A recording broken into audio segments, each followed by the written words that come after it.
उपस्थित आदरणीय सर्वजण, कुरुंदकर गुरुजींचे नातेवाईक, कन्या, जावई, नातू, विश्वास, आपण सर्वजण. व्यासपीठावर कुणीच नाही, त्याच्यामुळं कार्यक्रमाला अध्यक्ष, आदरणीय अध्यक्ष असं म्हणायची गरज नाही, पण सगळं सभागृहच अध्यक्षाच्या आदरणीय योग्यतेचं असल्यामुळं आपण सर्वजण कुरुंदकर गुरुजींच्या या संशोधन केंद्रात त्यांच्या नावाच्या व्याख्यानमालेत बोलताना मला आज खूप आनंद होतो आहे. त्यांचे आणि आमचे कौटुंबिक संबंध होते. माझे वडील नारायणराव भालेराव आणि कुरुंदकरांचे वडील अंबादासराव कुरुंदकर हे दोघंजण फार चांगले मित्र होते. कवीचा बाप आणि समीक्षकाचा बाप असे दोघंजण एकमेकांचे मित्र होते. कवी आणि समीक्षक मित्र असतात. मी कविता लिहितो, तू माझ्यावर समीक्षा लिही. पण कवीच्या आणि समीक्षकांच्या बापाची दोस्ती असण्याचं कारण मोठं विचित्र होतं. माझा बाप गावाकडं जमिनी घ्यायचा, भांडणं करायचा, मारामाऱ्या करायचा, आणि कुरुंदकराचा बाप कोर्टात सही सलामत सोडून द्यायचा. असं ते दोघा जणांचं नातं होतं. त्याच्यामुळं माझा बाप आणि कुरुंदकरांचा बाप हे एकमेकांचे ह्याच्यासाठी दोस्त होते. आणि नातं जवळचं असं होतं की मी कुरुंदकरांचा जावईच आहे. कुरुंदा माझी सासूरवाडी आहे आणि माझ्या सासऱ्यांनीही साहित्य परिषदेची परीक्षा दिलेली आहे. कुरुंदकर गुरुजींच्या सहीचं सर्टिफिकेट त्यांच्या बैठकीत लावलेलं आहे. आणि कुरुंदकरांच्या ज्या भगिनी आहेत कुलकर्णी, त्या सगळ्या सासऱ्याच्या शेजारीच राहत होत्या आणि आता परभणीला माझ्या शेजारीच असल्यासारख्या आहेत. तिथं कायम त्यांची आमची भेट होती. आणि बाहेरून आलेल्या पाहुण्यांना एखाद्या जाहीर कार्यक्रमामध्ये आम्हाला ओळख करून देताना खूप आनंद वाटतो की ह्या कुरुंदकरांच्या भगिनी आहेत बरं, या कुरुंदकरांच्या भगिनी. त्या आलेल्या पाहुण्याला स्वतः खूप भाग्य वाटतं की कुरुंदकरांच्या बहिणीला आपण भेटतो आहोत. त्याच्यामुळं हे संबंध जे आहेत हे संबंध कौटुंबिक संबंध आहेत. आणि कुरुंदकर गुरुजीविषयी सगळ्यांना आम्हाला आकर्षण होतंच. मी 12वीच्या वर्गात असताना त्यांना पाहिलेलं होतं. वसमतला मी कॉलेजमध्ये शिकत असताना कुरुंदकर गुरुजींचं एक पत्रिका न छापता, जाहीर न करता असं एक दरवर्षी ठरलेलं निश्चित व्याख्यान होतं गौरी पूजनाच्या दिवशीचं. आणि त्या दिवशी ते व्याख्यान ऐकायला सगळं वसमत शहर, ज्याला आपण उलथायचं असं म्हणतो, त्या बोधानंदाच्या मठामध्ये यायचं. बसायला जागा पुरायची नाही आणि गौरीचे दिवस असल्यामुळं पाऊस सुरू असायचा. आणि मग मला आठवतं की बसायला जागा नाही, आलेले जे लोक आहेत मोठे मोठे असायचे. तर ते गाव तालुक्याचं गाव, त्यामुळे गावातला सर्वात मोठा अधिकारी तहसीलदार, गावातला सर्वात मोठा राजकारणी आमदार, तर ते सुद्धा आलेले असायचे. त्यांना पण बसायला जागा नसायची. तर मला आठवतं की एकदा देवधर म्हणून तहसीलदार होते आणि पंडितराव देशमुख आमदार होते. ते दोघंही जण एका भिंतीच्या आड, जे डहाळण असतं, डहाळण, त्या डहाळणाच्या खाली पाऊस चुकवत असं उभं राहून त्या डहाळणाच्या खाली एक आमदार आणि एक तहसीलदार कुरुंदकर गुरुजींचं व्याख्यान ऐकत होता. हे मी तिथं पाहिलेलं आहे. आणि तो दिवस नक्की होता. त्या दिवशी ते तिथं नक्की व्याख्यान द्यायचे. त्याची पत्रिका छापली जायची नाही, कोणाला निमंत्रण दिलं जायचं नाही, अजिबात नाही. आणि सगळ्या लोकांना माहीत असायचं की आज कुरुंदकर गुरुजींचं व्याख्यान आहे. सगळे लोक आपोआप जमा होत असत. आणि रूढ अशी होती की शक्यतो कुरुंदकर गुरुजींनी वर्षभरामध्ये नवीन तयार केलेला विषय, त्याची पहिली मांडणी तिथं त्या बोधानंदाच्या मठात ते करीत. कारण त्या बोधानंदाच्या मठातूनच कुरुंदकर गुरुजींनी भाषणं करायला सुरुवात केली होती लहानपणापासून. म्हणून नंतर तयारी केलेले भाषण, पहिलं दरवर्षी तयार झालेलं भाषण तिथं व्हायचं आणि मग ते महाराष्ट्रभर भाषण देत फिरायचे, महाराष्ट्रभर ते भाषण गाजायचं. तर ती अनेक भाषणं मी तिथं 5 वर्ष कॉलेजला असताना त्यांची ऐकलेली होती. आणि माझ्या वडिलांनी त्यांची भाषणं ऐकल्याच्या नंतर माझ्या वडिलांना असं वाटायचं, माझे वडील शेतकरी, वडिलांना असं वाटायचं की आपण शेती करतो आणि अंबादासराव कुरुंदकरांचा मुलगा पहा बरं किती मोठा माणूस, त्याचं पेपरमध्ये इतक्यांदा नाव येतं, तो एवढी मोठी भाषणं करतो, एवढी धाडसानं इतक्या लोकांसमोर बोलतो. तर माझ्या वडिलांचं मला सतत म्हणणं असायचं की तुला त्या अंबादासराव कुरुंदकरांच्या पोरासारखं लोकांच्या समोर भाषण करता आलं पाहिजे बाय.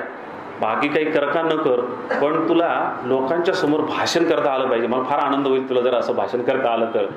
त्याच्यामुळं ही लोकांच्या समोर व्यक्त होण्याची जी उर्मी माझ्यामध्ये आहे ती उर्मी माझ्यात निर्माण करण्याचं वडिलांचं जे कारण आहे त्यालाही नरहर कुरुंदकरांची तेव्हाची प्रतिमा आणि त्या प्रतिमेचं एका शेतकरी माणसाला वाटलेलं आकर्षण आणि त्या आकर्षणातून आपल्या शेतकऱ्याचा मुलगा कुरुंदकरांसारखा महाराष्ट्रभर भाषण देत फिरावा अशी त्यांच्या मनातली उर्मी ती त्यांनी जी माझ्याकडे व्यक्त केली त्यातूनच कदाचित माझी जडणघडण झालेली असावी. बाकी कुरुंदकर गुरुजींच्या विषयी मला काही स्वतंत्र व्याख्यान द्यायचं नाही आहे, पण मी कृतज्ञता त्या निमित्तानं व्यक्त केली. कुरुंदकर गुरुजींच्या आणि अंबादासरावांच्या आठवणी तर मी नेहमीच बाहेर माझ्या जाहीर कार्यक्रमात सांगत असतो. फार मजेशीर आठवणी आहेत त्या, पण त्याच्यात फार वेळ जातो. कारण माझ्या जन्माच्या गोष्टीशी अंबादासराव कुरुंदकरांनी सांगितलेला एक किस्सा संबंधित आहे पंडित जवाहरलाल नेहरूंच्या निधनाच्या गोष्टीचा. वडील त्यांच्याकडे त्या दिवशी गेले होते आणि वडिलांनी मला ती गोष्ट सांगितली होती. मी म्हटलं बाबा मी कधी जन्माला आलो, तर त्यांनी सांगितलं की अरे आपल्या शिंद्याच्या वावराचं वसमतच्या कोर्टामध्ये भांडण सुरू होतं आणि अंबादासरावांनी मला सांगितलं की आज निकाल लागणार आहे, तर तो निकाल ऐकायला मी गेलो होतो म्हणाले. तर त्या दिवशी अंबादासराव कुरुंदकर बैठकीमध्ये खूप नाराज चेहऱ्यानं बसले होते, त्यांच्या डोळ्यात अश्रू होते. मी विचारलं काय झालं, तर त्यांनी सांगितलं की आताच रेडिओवर बातमी आली पंडित जवाहरलाल नेहरू यांचं निधन झाले, आज कोर्टाला सुट्टी आहे आणि पुन्हा कधीतरी नंतरची तारीख मी तुम्हाला देईल, तुम्ही बसा चहा घ्या आणि आता परत जा. वडील म्हणाले मग मी त्यांच्याकडे चहा घेतला, गावात आलो, तेल मीठ मिरची घेतलं, बाजार केला, संध्याकाळी घरी आलो तर तू जन्माला आलेला होतास म्हणाले. म्हणजे माझ्या जन्माची तारीख मी विचारली वडिलांना तेव्हा. मग मी इतिहासाचं पुस्तक काढलं, त्याच्यामध्ये पंडित जवाहरलाल नेहरू यांचं निधन केव्हा झालं तर 27 मे 1964ला, त्याच्या दुसऱ्या दिवशी म्हणजे 28 मेला आपला जन्म झाला असा एक अंदाज मी काढला. पण तरीही जी लिखित जन्मतारीख आहे ती चुकीचीच आहे.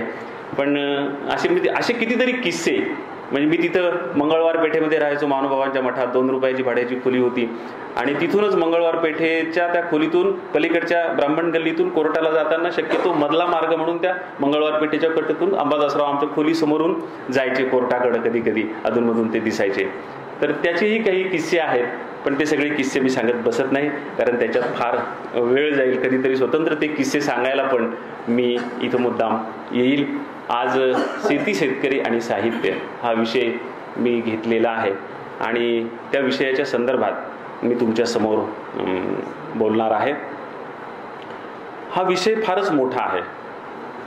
मुळामध्ये शरद जोशी यांनी जवळजवळ 30 वर्षापूर्वी मला सांगितलं होतं की इंद्रजीत, शेतकरी कुठं कुठं आहे साहित्यात त्याचा जरा शोध घे.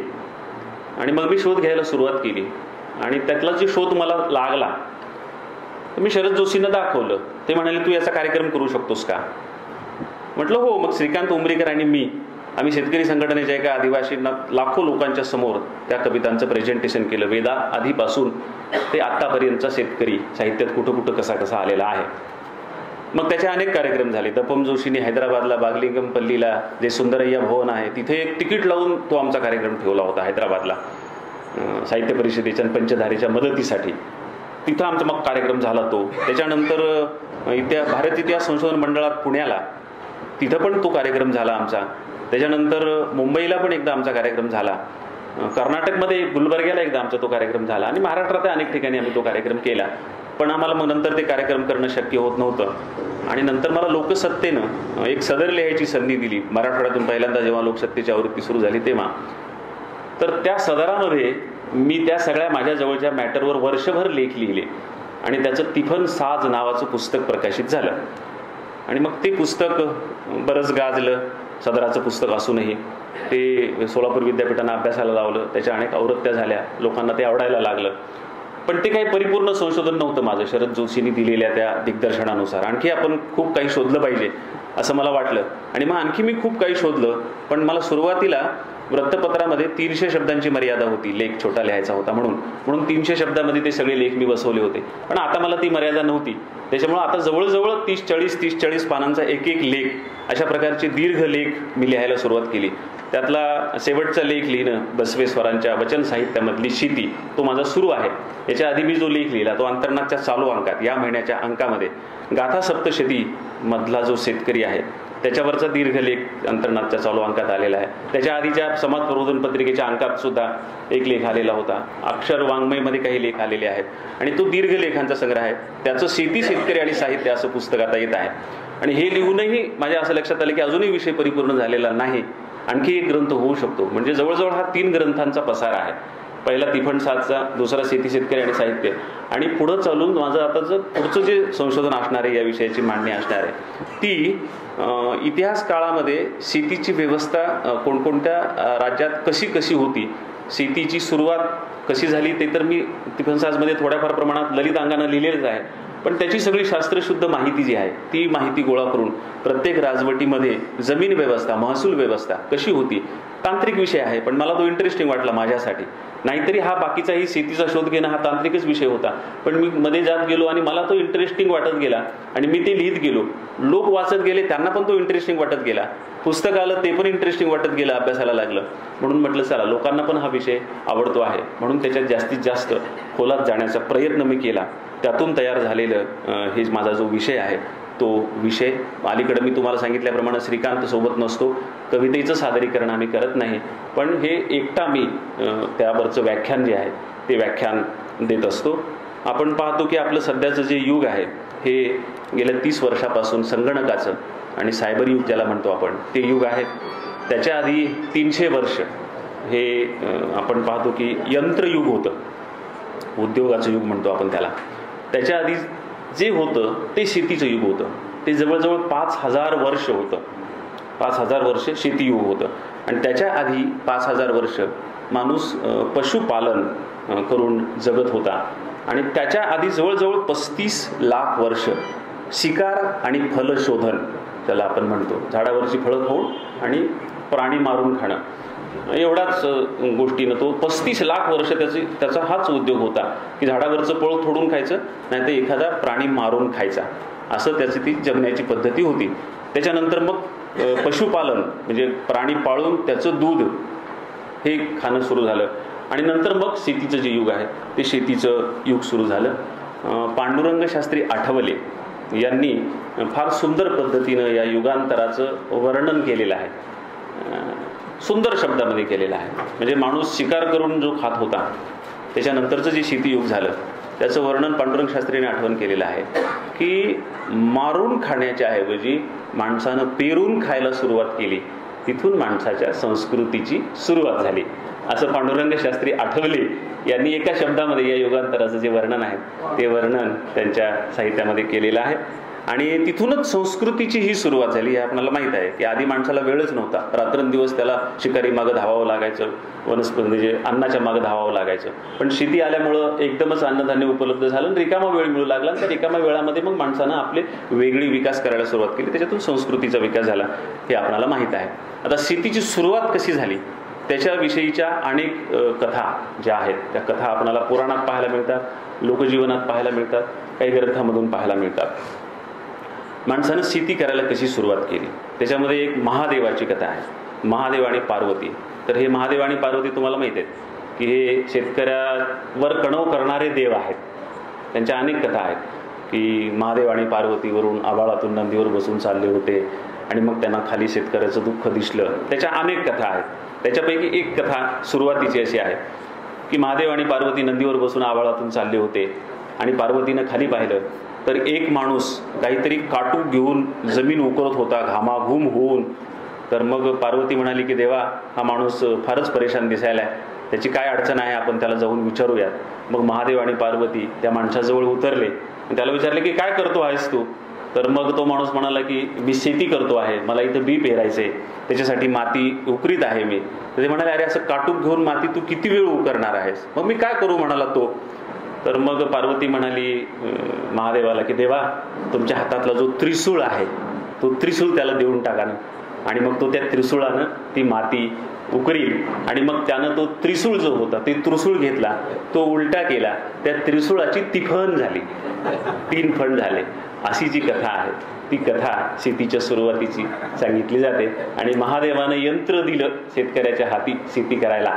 तो नुसतीच काटकानं जमीन उकरत होता, त्याच्याऐवजी त्याला यंत्र दिलं, म्हणजे औत हे पहिलं यंत्र ते महादेवानं दिलं, त्रिशूल त्याला दिलं आणि त्याची तिफण झाली. अशा प्रकारची शेतीची सुरुवात झाली असं एका कथेमधून लोककथेमधून आपल्याला पाहायला मिळतं. आणि शास्त्रज्ञांचं म्हणणं असं आहे की स्त्रियांनी शेतीची सुरुवात केली. पुरुष शिकारी मागं धावत होता आणि गरोदर अवस्थेत स्त्री एका ठिकाणी बसून राहत होती. त्या बसून राहिलेल्या स्त्रीनं बसल्या बसल्या आपल्या अवतीभोवतीच्या गोष्टींचं निरीक्षण करायला सुरुवात केली आणि त्या निरीक्षणामध्ये मग तिच्या लक्षात आलं की पाऊस पडल्यावर इथून काहीतरी उगवायलंय. हे काय उगवायलंय?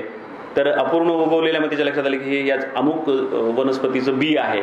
मग हे बी खाली जमिनीत पडतं, त्याच्यावर पाऊस पडला की मग ती माती फुगते आणि त्याच्यातून ते उगवतं. मग हे असं नैसर्गिकरित्या उगवतं, त्याच्यापेक्षा आपण ते आधीच जमा करून ठेवावं, पाऊस पडला की ते अशा प्रकारे स्त्रियांनी शेतीचा शोध लावला. अशा प्रकारची एक शेतीच्या सुरुवातीची जी कथा आहे ती कथा सांगितली जाते. आणि लोककथांमध्ये आणखी एक कथा सांगितली जाते की शेतीची सुरुवात जांब ऋषी जो होता त्या जांब ऋषीनं करून दिली. जांब ऋषी हा मातंग ऋषी होता, मातंग होता जांब ऋषी. आणि ती कथा अशी सांगितली जाते की बसव्या हा अत्यंत माजलेला होता. बसव्या म्हणजे बैल. वृषभ या संस्कृत शब्दाचा बसव हा अपभ्रंश लोकबोलीमधला. तर हा माजलेला एक बैल होता आणि तो सगळ्यांना त्रास देत होता, सारखा डिवत होता, डिरकत होता, फिरत होता, माणसांना धडका मारत होता. परेशान झाली माणसं. तर मग हा जरा जांब ऋषी जो होता हा शक्तिमान होता. तर त्याला सांगितलं की बाबा रे ह्याचा काहीतरी इलाज करतो. तर म्हणून त्या शक्तिमान जांब ऋषीनं त्या बैलाच्या पाठीमागं जाऊन त्याच्या मागं लागून धावून त्याला पकडलं. त्याची जी 2 शिंग आहेत ती 2 शिंग पकडली दोन्ही हातानं. तर त्याला 3 शिंग होती असं म्हणतात. त्याला 3 शिंग होती. तर यानं दोन्हीकडची 2 शिंग पकडली आणि मधलं एक शिंग उपटलं. तर अजूनही जेव्हा बैलाला नवीन 3 शिंग फुटतात तेव्हा 2 शिंगाच्या मध्ये एक शिंग आणखी फुटतं का काय अशी जागा असते. तर ते शिंग नसतं पण जागा असते की इथून शिंग फुटेल की काय असं वाटतं. म्हणजे 2 फुटणाऱ्या शिंगासारखीच तिसरी जागा असते पण तिथून शिंग फुटत नाही. तर ते असं सांगितलं जातं की ते त्या जांब ऋषीनं ते उपटून घेतलं शिंग आणि त्याच्या नाकात खुपसलं. त्याला छिद्र पाडलं आणि त्याला बसव्याला जे पकडलं होतं त्या माजलेल्या बैलाला ते खैराचं बन होतं, खैराचं बन. तर त्या खैराच्या झाडाची साल त्यानं काढली आणि ते शिंग जे खुपसून छिद्र पाडलं होतं नाकाला त्याच्या नाकात ती घातली, ती व्यसन केली, ती मागं बांधलं आणि मग तो बैल ताब्यात आला. त्याच्या शक्तीवर त्याचा ताबा निर्माण झाला आणि मग जो बैल त्रास देत होता तो बैल त्यानं सांगितलं की आता याला अवताला लावा म्हणजे हा आपोआपच हे होईल आणि तुमच्या उपयोगी पडेल. तर ते म्हणाले नाही पण हा अजून माजलेलाच आहे. तर तेव्हापासून गावाकडं जो बैल आता बैल करायचा आहे गोऱ्याचा तर त्याला ठेचतात, त्याला नपुसक करतात आणि मग त्याला अवताला उपयोगाला. कारण मग तो गायींच्या मागे लागत नाही, माणसांना मारत नाही, गुपचूप खाली मान घालून जोवाखाली उभा राहतो आणि शेती कसायला काम करतो. तर असं त्यानं केलं म्हणून बैलानं संपूर्ण मातंग जमातीला शाप दिला. लोककथेत सांगितलेलं आहे. संपूर्ण मातंग जमातीला शाप दिला की तू माझं स्वातंत्र्य हिरावून माझ्या नाकात व्यसन घातलीस आणि माझं नपुसक केलंस तर मी तुझ्या संपूर्ण मातंग जमातीला शाप देतो की इथून पुढं तुम्हाला माझ्या सेनातले दाणे खावे लागतील, मात्र माझ्या पायाखालचं ते तुम्हाला खावं लागेल. अशा प्रकारचा शाप दिला असं ती कथा सांगते. आणि मग आपण अजूनही पाहतो की माझ्या लहानपणी सुद्धा शेणातले दाणे खाणारे आमच्या गावाकडची माणसं होती. आता ते बंद झालं. ते बंद झालं ही चांगलीच गोष्ट झाली. पण ही कथा होती आणि ते वास्तव होतं खेड्यापाड्यामधून की मात्र आणि बैलाच्या शेणातले दाणे. उलट मातंग माणसं म्हणायची की हे याच्यावर आमचा हक्क आहे, हे आम्ही तुम्हाला घेऊ देणार नाही आणि ते गोळा करायचे. तर तिथून तशा प्रकारे एक शेतीची सुरुवात झाली. अशी ही एक कथा शेतीच्या संदर्भामध्ये सांगितली जाते, शेतीच्या सुरुवातीची. आणि आता शेतीचा संदर्भ सांगताना आपणाला सगळ्यात जुनं वाङ्मय ज्याला आपण म्हणतो ते जे वेदवाङ्मय आहे त्या वेदवाङ्मयाचे संदर्भ आपणाला घ्यावे लागतील. वेदवाङ्मय हे सर्वात जुनं प्राचीन वाङ्मय आहे म्हणून तिथं काही संदर्भ सापडतात शेतीचे असा मी जेव्हा विचार केला तेव्हा माझ्या लक्षात आलं की विश्वनाथ खैरे, तुम्हाला सगळ्यांना विद्वानांना माहीत असलेले ग्रहस्थ आहेत. ते काही संशोधक नाहीत, ते काही लेखक नाहीत, म्हणजे त्यांचे पुस्तकं भरपूर आहेत पण ते व्यवसायानं प्राध्यापक नाहीत, ते व्यवसायानं इंजिनियर आहेत आणि ते अजूनही आहेत. खूप वयस्क आहेत, आता खूप वृद्ध झालेले आहेत. ते भारत इतिहास संशोधक मंडळ आणि भांडारकर इन्स्टिट्यूटचे ते सध्या त्याची जी मंडळ आहे त्या मंडळावर ते आहेत विश्वनाथ खैरे. पण ते मूळ इंजिनियर आणि अगदी हिमालयातले अवघड रस्ते बांधण्याचं काम रारंगढांगमध्ये ज्याचं वर्णन केलेलं आहे प्रभाकर पेंढारकरांनी, ते रस्ते बांधण्याचं काम नेहरूंनी त्या विश्वनाथ खैरेंना दिलं होतं. त्याच्यानंतर उत्तर भारतामध्ये तमिळमध्ये सुद्धा त्यांनी खूप मोठे मोठे पूल बांधण्याचं आणि रस्ते बांधण्याचं काम केलं होतं. त्या विश्वनाथ खैरे यांनी जे तिकडं गेले तिकडच्या भाषेचं त्यांनी संशोधन केलं आणि त्यांनी संमत नावाचा एक सिद्धांत मांडला. संस्कृत, तमिळ आणि मराठी या 3 भाषांचा एकमेकाशी असलेला संबंध, संमत सिद्धांत म्हणून. आणि त्याच्यावर स्वतंत्रपणे देशपांडेंनी पुस्तक काढलं, ते मौजेनं प्रकाशित केलेलं आहे त्या संमत सिद्धांताच्या संदर्भातलं. पण त्यांनी वेगवेगळे ग्रंथ लिहून त्याच्यातून वेगवेगळ्या पद्धतीनं मांडलेल्या विचारातून देशपांडेंनी तो एक स्वतंत्र असा विषय काढून त्याच्या संदर्भातलं केलं. तर हे जे विश्वनाथ खैरे आहेत यांनी वेदातील गाणी नावाचं एक पुस्तक साधना प्रकाशनानं ते काढलं होतं. वेदातील गाणी नावाचं पुस्तक त्यांनी वेदामधल्या काही रुचांची मराठीमध्ये अनुवाद केला आणि त्यांनी या वेदातली गाणी म्हटले. त्यांचं असं म्हणणं आहे की वेद हे मुळात लोकगीतच आहेत, ते लोकसाहित्यच आहे, ते अपौरुषेय आहे वगैरे मला काही मान्य नाही. ते लोकसाहित्य आहे, ते सामान्य माणसांनी लिहिलेलं आहे आणि त्याच्यामध्ये शेतीचे संदर्भ भरपूर आहेत. म्हणून त्या वेदातील गाणी जे साधनानं प्रकाशित केलं होतं त्याच्यामध्ये त्यांनी अशी शेतीशी संबंधित गाणी सगळी त्याच्यात अनुवादित केलेली आहेत. आणि शेतीशी संबंधित पुष्कळ त्याच्यामध्ये गोष्टी आहेत. आपण गोस सुक्त पाहतो, वृषभ सुक्त आहे, पर्जन्य सुक्त आहे, सीताई सीती नावाचं एक स्वतंत्र सुक्त त्याच्यामध्ये आहे. तर ह्या सगळ्यांच्या मध्ये आपल्या लक्षात येईल की ही सगळी शेतीशी संबंधित वर्णनं वेदामध्ये आहेत. वेदामध्ये एक जे सुक्त आहे त्या सुक्त त्यांनी अनुवादित केलेलं ते मजेशीर आहे. मी तुम्हाला मुद्दाम वाचून दाखवतो त्याचा मराठी अनुवाद की कल्याण बैलांचे तसे माणसाचे, कल्याण करोया शेताचे नांगर, कल्याणाच्या गाठी वडींच्या असोत, कल्याणकारक असावा आसूड. असं ते 4 ओळींचं वेदातलं सुक्त आहे. आणि त्याच्यामध्ये संपूर्ण बैलांचं, नांगराचं, वडीचं आणि आसूडाचं कल्याण असावं अशा प्रकारची प्रार्थना केलेली आहे. तर ह्याच्यामध्ये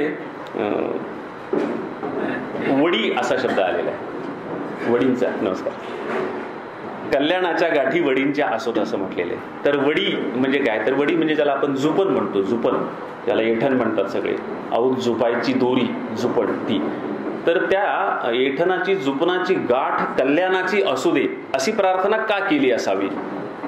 तर मला प्रश्न पडला होता की कल्याणाच्या गाठी वडींच्या असोत, तर का बाबा ती गाठ कल्याणकारक असो असं का? कारण आसूड कल्याणकारक असो, नांगर कल्याणकारक असो हे ठीक आहे, पण ती गाठ कल्याणकारक का असो? तर माझं असं लक्षात आलं की ती गाठ जर नीट बांधता आली नाही तर ते जो औत असतं ते झोपणलं असं असं घेऊन इकडे केलेलं असतं आणि त्याला डोमाळं असतं आणि ते बैल पुढं ओढतात, त्याच्यामुळं ते ताणलं जातं. जर ते नीट गाठ बांधली नाही किंवा त्या डोमाळ्यातून ते जर निसटलं तर ते संपूर्ण आवताची दांडी इतक्या वेगानं मागं येते आणि औत हाकणाऱ्याच्या एकदम कपाळ मोक्ष असा जो शब्द आपण वापरतो, एकदम कपाळ फुटून माणूस मरू शकतो. आणि असा अपघात माझ्या चुलत्याच्या संदर्भात मी लहानपणी पाहिला होता. ते मला एकदम आठवलं की कल्याणाच्या गाठी वडींच्या असोत हे वेदात असं का म्हटलेलं आहे. त्याचा संदर्भ माझ्या स्वतःच्या अनुभवावरून, काकाच्या अनुभवावरून माझ्या लक्षात आला आणि मग वेदातले अनेक संदर्भ माझ्या लक्षात आले. आणखी वेदाशिवाय जुन्या काळात संस्कृतमधले अनेक ग्रंथ संपूर्ण शेतीवर लिहिलेले आहेत. एक नेणे नावाचे ग्रस्त ते शरद जोशी सारखेच युनोमध्ये होते, परदेशात नोकरी करत होते, मोठ्या अधिकार पदावर होते, पण त्यांनी ती नोकरी सोडून देऊन शेतीच्या संशोधनात त्यांना इंटरेस्ट असल्यामुळे ते परत आले ना हैदराबादला. त्यांनी एशियाटिक ॲग्रो हिस्ट्री सोसायटी नावाची संस्था स्थापन केली आणि त्या संस्थेच्या वतीनं शेती संदर्भातलं संशोधन त्यांनी केलं. त्या संशोधनामध्ये त्यांना 2 संस्कृत ग्रंथ सापडले. त्या संस्कृत ग्रंथांचे इंग्रजी अनुवाद आपल्याशी संबंधित असलेल्या महिलेनं केलेले आहेत. नलिनी साधले यांनी ते अनुवाद केलेले आहेत. आणि गमतीचा भाग असा की आमचा तिफणसाज हा कार्यक्रम बागलिंगमपल्लीला सुंदरय्या भवनमध्ये जेव्हा झाला, दपम जोशींनी ठेवला, तेव्हा नलिनी साधले समोर बसलेल्या होत्या आणि आम्ही हे सगळं शेतीच्या संदर्भात असं संशोधनात्मक बोलतोय असं म्हटल्यावर त्यांनी सांगितलं की सर, योगायोगानं 2 संस्कृत पुस्तकांचा मी इंग्रजीमध्ये अनुवाद करते आहे आणि काही गोष्टींच्या संदर्भात मला तुमच्याशी चर्चा करायची आहे, तर उद्या सकाळी तुम्ही माझ्याकडे चहाला या. तर आम्ही त्यांच्याकडे चहाला गेलो आणि मग त्यांना ते संस्कृतचं ज्ञान होतं पण शेतीचं ज्ञान नव्हतं. त्याच्यामुळं शेतीच्या संदर्भात त्यांना ह्या ग्रंथामध्ये हे असं म्हटलं तर हे काय आहे, असं जे शंका त्यांना होत्या त्या शंका त्यांनी विचारल्या आणि त्याचे अनुवाद झाले, इंग्रजीमध्ये ती पुस्तकं प्रकाशित झाली. तर त्याचे 2 ग्रंथ आहेत संस्कृतमध्ये स्वतंत्र शेतीवर लिहिले. त्यातला पहिला ग्रंथ आहे कृषी पाराशर आणि दुसरा ग्रंथ आहे काश्यपीय कृषी सूक्त म्हणून. आणि हे अर्थातच त्या ग्रंथामध्येच दोन्ही लेखकांची नावं आहेत. पहिला जो ग्रंथ आहे कृषी पाराशर, तर पाराशर नावाच्या ऋषीनं लिहिलेला तो कृषीविषयक ग्रंथ आहे. आणि दुसरा जो आहे काश्यपीय कृषी सूक्त, तर कश्यप नावाच्या ऋषीनं लिहिलेलं ते कृषीविषयक सूक्त आहे. म्हणजे लेखकांची नावं जुन्या काळामध्ये त्या ग्रंथाच्या नावामध्येच अनुष्ठित असं तसं हे 2 ग्रंथ आहेत. तर या ग्रंथामध्ये ही पुष्कळ गोष्टी आहेत, पण एकेका ग्रंथावर स्वतंत्र व्याख्यान मला करता येईल इतकी माहिती आहे. पण आपणाला एकाच व्याख्यानामध्ये सगळा आढावा घ्यायचा असल्यामुळे अगदी त्रोटक पद्धतीने मी तुम्हाला सांगत पुढे जातो. त्याच्यामध्ये कृषी पाराशरमध्ये एक संदर्भ सांगितलेला आहे की मुंग्यांवरून पावसाचा अंदाज करावा. अजूनही ग्रामीण भागात मुंग्यांवरून पावसाचा अंदाज करतात. मुंग्या एका बिळातून तोंडात अंडी घेऊन घाईघाईनं दुसऱ्या बिळात जाऊ लागल्या की शेतकरी असं समजतात की लवकरच पाऊस पडणार आहे. तर हे संदर्भ त्या कृषी पाराशर नावाचा जो ग्रंथ आहे त्या ग्रंथामध्ये त्यांनी सांगितलेला आहे, जो अजूनही ग्रामीण भागामध्ये शेतकरी मांडतात. त्याच्यानंतर शुद्ध बीजाचा आग्रह. शुद्ध बीजापोटी फळे रसाळ गोमटी आपल्याला माहीतच आहे. बी कसं शुद्ध करावं, ते कसं शुद्ध राखावं, त्याची जपणूक कशी करावी आणि ते ज्ञान जे सांगितलं ते अजूनही ग्रामीण भागामध्ये तसंच वापरण्यात येतं की शेणानं सारवलेल्या टोपल्याला त्याच्यामध्ये ते बी ठेवून वरून पुन्हा शेणानं लिपून टाकावं म्हणजे मग त्याला कीड लागत नाही. आणि तशा प्रकारेच बी अजूनही शेतकरी गावाकडं जे पारंपरिक बीज सांभाळण्याची पद्धती होती तशा प्रकारे आज नाहीत शेतकरी तसं करत, पण जुनी पद्धती ती तशीच होती. त्याच्यानंतर त्यांनी आणखी जे महत्त्वाचं सांगितलं होतं, जनावरांचा गोठा कसा स्वच्छ आणि चांगला ठेवावा, कसा असावा, कसा बांधावा, त्याचे सगळे संदर्भ त्या कृषी पाराशरमध्ये पाहायला मिळतात. आणि सगळ्यात महत्त्वाची गोष्ट चौथी जी सांगितली त्या कृषी पाराशरमध्ये पाराशर ऋषीनं की शेती स्वतः लक्ष घालून करावी, मजुरांच्या भरवशावर करू नये, असा संदर्भ सांगितलेला आहे. आणि तो तुम्हा सगळ्यांना तुमच्या हसण्यावरून लक्षात आलं की पटलेला आहे. तो कृषी पाराशरमध्ये आपणाला पाहायला मिळतो. हे 4च संदर्भ मी तुम्हाला मुद्दाम सांगतोय. काश्यपीय कृषी सूक्त नावाचा जो ग्रंथ आहे त्याच्यामध्ये जलस्रोताचं महत्त्व पहिल्यांदा सांगितलेलं आहे की पाणी व्यवस्था जर शेतीसाठी केली तर शेती कशी उत्तम होऊ शकते, तो संदर्भ. त्याच्यानंतर शेतकऱ्यानं संतुलित आहार घ्यावा. त्याचे फार चांगले वेगळे संदर्भ त्याच्यात सांगितलेले आहेत की संतुलित आहारच का घ्यावा शेतकऱ्यानं, तो फक्त नोकरदारानेच घ्यावा असं नाही, शेतकऱ्यानं कितीही खावं असं नाही, शेतकऱ्यानं सुद्धा संतुलित आहार घ्यावा, त्याचे संदर्भ. तिसरी महत्त्वाची गोष्ट, ब्राह्मणाने शेतीत राबावे, असं सुद्धा त्याच्यामध्ये त्यानं आवर्जून सांगितलेलं आहे की ब्राह्मणानं शेती करावी आणि त्याच्यामुळं शेती आणखी चांगली प्रगत होऊ शकेल, कारण त्याला अनेक गोष्टी माहीत असतात, म्हणून त्यानं शेतीच्या प्रगतीसाठी शेतीत राबावं असा संदर्भ सांगितलेला. आपण पाहतो की विंदा करंदीकरांचे वडील शेतीत राबत होते, असे संदर्भ त्यांनी स्वतः सांगितले. अलीकडच्या काळातले ब्राह्मण मी मुद्दाम शोधतो की कोण शेती करत होते, त्याच्यामध्ये प्रकाश देशपांडे केजकर यांनी जी कादंबरी लिहिली त्या कादंबरीमधला ब्राह्मणही शेती करतो असं दाखवलेलं आहे. आणि सगळ्यात महत्त्वाचा संदर्भ जो आहे तो आपला नांदेड जिल्ह्यातले बाबू बिरादार यांची जी कादंबरी आहे अंतपुरुष नावाची, अप्रतिम कादंबरी आहे. ती तुमच्या ओट्टल गावावरच्याच त्या गडीवर आधारित कादंबरी आहे. आणि त्याच्यामध्ये तो ब्राह्मण शेती करण्याचा प्रयत्न करतो तेव्हा त्याला सगळे बहुजन कसं चिडवतात आणि तो उत्तम शेती करून कसा दाखवतो त्याचा संदर्भ त्या बाबू बिरादाराच्या अंतपुरुष कादंबरीमध्ये अलीकडे पाहायला मिळतो. हे माझं सगळं जे हे आहे ते असं ललित स्वरूपाचं असणार आहे, तर्ककठोर संशोधन असं नाही आहे. अलीकडचे मागचे पुढचे सगळे संदर्भ घेत मी ते सगळं सांगणार आहे.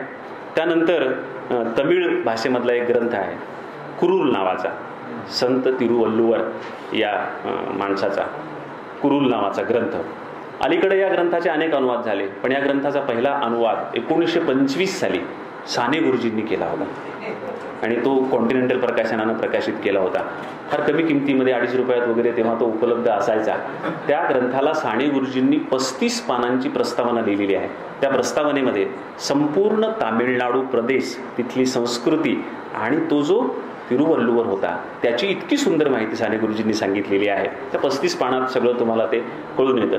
तर तो जो त्यानं लिहिलेला ग्रंथ आहे कुरुल नावाचा, तो 5वा वेद समजतात तमिळ भाषेमधला. हा जो तिरुवल्लुवर आहे, हा कोण होता तिरुवल्लुवर?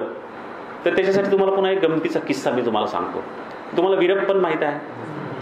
म्हणजे नवीन पोरांना नसेल माहीत, पण जुन्या लोकांना सगळ्यांना वीरप्पन माहीत आहे की तो कुप्रसिद्ध म्हणतात आपण, कुप्रसिद्ध असा तो जंगलात राहणारा डाकू होता. हा, चंदन तस्कर होता, प्रसिद्ध चंदन तस्कर होता. त्याचं झालं निधन त्याचं. पण तो अनेकदा सरकारला विठीस धरायचा. तर त्यानं काय केलं होतं की तामिळनाडूमधला सगळ्यात पॉप्युलर हिरो त्याला एकदा जंगलात नेलं. कुठं नेलं ते माहीत नाही. आणि त्यानं त्याला म्हणजे सगळ्या पब्लिकनं आंदोलन केलं की त्या सोडवा आमच्या हिरोला, कारण तो फार पॉप्युलर लोकप्रिय हिरो होता, त्याला घेऊन या, नाही तर तो त्याला मारून टाकील वीरप्पन. तर वीरप्पननं काही अटी घातल्या. त्या अटीमध्ये एक अट फार मजेशीर अट होती. ती अट अशी होती की तामिळनाडू आणि कर्नाटकच्या सीमेवर संत तिरुवल्लुवर यांचा इतका मोठा पुतळा उभा करा की तो 100 किलोमीटर दुरून दिसला पाहिजे, अशी एक अट घातली होती. तर मी या तुमच्या हिरोला सोडतो. बाकी अटी होत्या इतर, पण ही अट का? तिरुवल्लुवर यानं ही इतकी चांगली अट का घातली? म्हणजे आता आपण सगळी सुसंस्कृत शिकलेली माणसं, भद्र समाज, आपणाला नाही वाटलं की तिरुवल्लुवर याचा पुतळा उभा करावा, आणि त्या तस्कराला वाटलं की, आणि त्यांना अट घातली की तो उभा करा आणि 100 किलोमीटरवरून तो दिसला पाहिजे. तुम्हाला माहीत असेल की तो आता तसा उभा केलाय. बऱ्याच लोकांना असं वाटतं की तामिळनाडू त्याला कन्याकुमारीला विवेकानंदाचं एवढं स्मारक असताना त्यांच्यापेक्षा एवढा मोठा तिरुवल्लुवर हा कोण म्हणले इथं आणून उभा केलाय, कोण हा तिरुवल्लुवर, असं जाणाऱ्या लोकांना बऱ्याचदा वाटतं, शंका येते. त्यांना हे कुरुलचा निर्माता वगैरे माहीत नसतं. तमिळनाडूमधल्या लोकांना माहीत असतं, पण बाहेर भारतातल्या लोकांना ते फारसं माहीत नसतं. हे काय आमच्या विवेकानंदाचा अपमान करण्यासाठी उभं केला काय, असं बऱ्याचदा लोकांना वाटतं. पण हा एवढा मोठा का केला? तर त्याच्यामध्ये त्याने ही घातलेली अट होती की 100 किलोमीटर दुरून तो पुतळा दिसला पाहिजे. आणि त्यानं का अट घातली? तर तो संत तिरुवल्लूरच्या वंशामधला होता. वीरप्पन जो होता तो वीरप्पन, कारण संत तिरुवल्लुवर हे आदिवासी होते. वीरप्पन ज्या जमातीचे होते त्या जमातीचे ते होते. आणि बाकीच्या लोकांनी त्यांची अशी फारशी दखल घेतली नाही. पण त्याला असं वाटलं की आपला एवढा मोठा संत असून आपली कोणी त्यांनी दखल घेतली नाही. पण त्यांना अशा प्रकारे दखल घ्यायला लावली आणि पुतळा उभा करायला लावला. तर त्यांचं जे संत तिरुवल्लुवरांचं त्यांचा एक सर्ग संपूर्ण शेतीवरचा सर्ग आहे त्या ग्रंथामधला. त्याच्यात फार सुंदर पद्धतीनं शेतीच्या संदर्भातल्या गोष्टी सांगितलेल्या. त्यातला एक जो 2 ओळींचा तुकडा आहे तो तुकडा मी तुम्हाला वाचून दाखवतो. म्हणजे शेतीचं महत्त्व त्यानं कसं सांगितलेलं आहे. त्यानं असं सांगितलेलं आहे की शेतकऱ्यांनी शेतात काम करायचे थांबवले तर सर्व इच्छांचा त्याग करून निरीच्छ झालेल्या लोकांनाही मरावे लागेल. तुम्ही जे सांगता सगळं अध्यात्माचं महत्त्व, धर्माचं महत्त्व, तर हे खाल्ल्याशिवाय नाही ना तुम्हाला जगता येणार. मरावं लागेल ना, आणि ते खावंच लागेल जगायचं असेल तर. आणि ते जर खायचं असेल तर उत्पन्न करावं लागेल, आणि उत्पन्न करावं लागेल तर शेतकरी व्हावं लागेल. हे जे त्या तिरुवल्लुवरानं सांगितलेलं आहे ते त्यातलं मला महत्त्वाचं वाटतं. कौटिल्याच्या अर्थशास्त्रामध्ये सुद्धा शेतीचा खूप सुंदर विचार केला, कारण त्यावेळेस सगळं अर्थशास्त्र हे शेतीवर आधारित अर्थशास्त्र होतं. त्यामुळे कौटिल्याच्या अर्थशास्त्रात खूप चांगल्या पद्धतीनं शेतीविषयक विचार मांडलेले आहेत. त्यानं पहिल्यांदा असं सांगितलं की गावामध्ये जिथं लोक सगळे शेती करतात तिथं तमाशे, जुगार, दारू अड्ड्यांना बंदी करा. म्हणजे तुम्हाला आर पाटील आठवतील. तुम्ही तिथं तमाशे, जुगार आणि दारू अड्ड्यांना गावबंदी करा. का? तर त्याचा परिणाम शेतीवर होतो. तमाशा असेल तर रात्रभर शेतकरी जागतात आणि दिवसा कामाच्या वेळेला झाडाखाली झोपतात. जुगार असेल तर कष्टानं मिळवलेलं सगळं त्या जुगारामध्ये घालवतात. आणि दारूमध्ये तर सर्वच जातं, काहीच होत नाही, सगळी कुटुंब उद्ध्वस्त होतात. म्हणून शेतकरी सुखी करायचा असेल तर त्या गावामध्ये तमाशे, जुगार आणि दारू अड्ड्यांना बंदी केली पाहिजे, अशा प्रकारचं कौटिल्यानं सांगितलेलं आहे. आणि बीजाच्या संदर्भात आपण पाहिलं की कृषी पाराशरमध्ये संदर्भ आहे की बीज शुद्ध असावं. पण शुद्ध बीजाची प्रक्रिया ही यानं सांगितलेली, कौटिल्यानं सांगितलेली. त्यानं असं म्हटलेलं आहे की बीज जर सशक्त करायचं असेल, त्याचा अंकुर सशक्त निघावा असं वाटत असेल, तर बियाला मध तूप आणि डुकराची चरबी यांचा लेप करावा, असं त्यानं कौटिल्यानं त्याच्या अर्थशास्त्रामध्ये सांगितलेलं आहे की मध, तूप आणि डुकराच्या चरबीचा लेप. तर मी स्वतः माझ्या लहानपणी हे नाही केलेलं, पण गोमूत्र आणि गाईचं शेण याच्यामध्ये घोळसून बी पेरावं हे जे लहानपणापासून होतं ते आम्ही स्वतः केलेलं आहे. त्याच्यासाठी आम्हाला गाईचं गोमूत्र धरण्यासाठी उठल्या उठल्या भगोनी घेऊन, पराती घेऊन, टोपले घेऊन गाई मागं पळावं लागायचं, कारण पेरणीच्या दिवसात सगळेच लोक त्यांना ते गोमूत्र लागायचं, ते मिळायचं नाही. त्याच्यामुळं बीजाच्या निरोगीकरणाच्या आणि सशक्तीकरणाच्या संदर्भात त्यानं सांगितलेला हा संदर्भ. जमिनीची प्रतवारी कशी करावी त्याचेही खूप चांगले संदर्भ कौटिल्यानं त्याच्या अर्थशास्त्रामध्ये सांगितलेले आहेत. आणि सगळ्यात महत्त्वाची गोष्ट म्हणजे गायरान, दुधाचा धंदा आणि गुराखी यांच्यावर त्यानं जे बारकाव्यानं लिहिलेलं आहे ते फार इंटरेस्टिंग आहे, ते वाचण्यासारखं आहे, आवर्जून पुन्हा पुन्हा वाचण्यासारखं आहे. गायी कशा सांभाळाव्यात, गायरानाच्या संदर्भातले कसे नियम असावेत, गायींच्या चाऱ्याच्यासाठी राखून ठेवलेल्या जमिनी संदर्भातले, दुधाचा धंदा, तो धंदा करत असताना काय नियम अटी पाळाव्यात, गायीचं दूध किती काढावं, कसं काढावं, वासराला किती सोडावं, जर या नियमाचं भंग एखाद्या माणसानं केला तर त्याला काय शिक्षा द्यावी, वासराच्या वाट्याचं दूध जो माणूस स्वतःसाठी काढून घेईल गायीच्या थानातून त्याची बोटं छाटावीत, अशा प्रकारची शिक्षा कौटिल्यानं त्याच्या त्या अर्थशास्त्रामध्ये दिलेली आहे. म्हणजे वासराला दूध हे सोडलंच पाहिजे. आपण वासराला दूध अजिबातच न देता मेलेल्या वासराचा बोध समोर, किती त्याला आपण काय म्हणू की क्रूर पद्धतीनं आपण नंतर त्या गोष्टीकडे पाहत होतो, तोही संदर्भ आपणाला मी मुद्दाम लक्षात आणून दिला. हे सगळे मी उडत सांगतोय तुम्हाला. त्याच्यानंतरचा काळ जो आहे थोडा मागं पुढं काळ आहे. गौतम बुद्धाचा जो काळ आहे, तुम्हाला माहित आहे की बुद्ध आणि जैन हे दोन धर्म इसवी सनाच्या सुरुवातीच्या आधी आणि मागं पुढं आपल्या इथं प्रभाव टाकून होते संपूर्ण भारत समाजावर. इसवी सनाच्या आधी 600 वर्ष आणि इसवी सनाच्या नंतर 200 वर्ष असा 800 वर्षाचा कालखंड हा बुद्ध आणि जैन या धर्माच्या प्रभावाचा होता. त्यातले जैन जे होते हे अहिंसक होते, कट्टर अहिंसक होते आणि शेतीमध्ये सतत हिंसा घडते. पायाखाली धान कापताना किडा मुंगी सतत मरत राहते. म्हणून त्यांनी शेती सोडून दिली, ते व्यापाराकडं आणि शहराकडे वळले. म्हणजे व्यापाराकडे वळले आणि व्यापारामुळं शहराकडे वळले, कारण तिथंच व्यापार करावा लागतो. म्हणून ते शेतीपासून दूर गेले. त्याच्यामुळे त्यांच्या साहित्यामध्ये शेतीचे काही संदर्भ आपल्याला पाहायला सापडत नाहीत. त्याच्या विरुद्ध बुद्ध धर्म हा ग्रामीण भागामध्ये गेला, खेड्याकडे गेला आणि तिथल्या सगळ्या गावांमध्ये तो पसरला. गावागावामधून त्या काळामध्ये गावच्या प्रमुखाला अग्रणी असं म्हणत असत आणि तो अग्रणी म्हणजे आजचा जो पाटील आहे तो पाटील त्या काळामध्ये अग्रणी म्हणून ओळखला जात असे. त्याच्या संदर्भात खूप चांगल्या गोष्टी त्याच्यामध्ये लिहिल्या. शेती तेव्हा प्रगत होण्याचं आणखी एक कारण होतं की बिहारमध्ये बुद्ध धर्म आणि बिहारच्या आजूबाजूच्या राज्यांमध्ये तो पसरला जो होता, तर तिथं लोखंडाच्या भट्ट्या फार होत्या आणि लोखंडाच्या भट्ट्यात काम करणारे तिथले तेव्हाचे लोक अजूनही तिथं लोखंडाच्याच व्यवसायामध्ये काम करतात.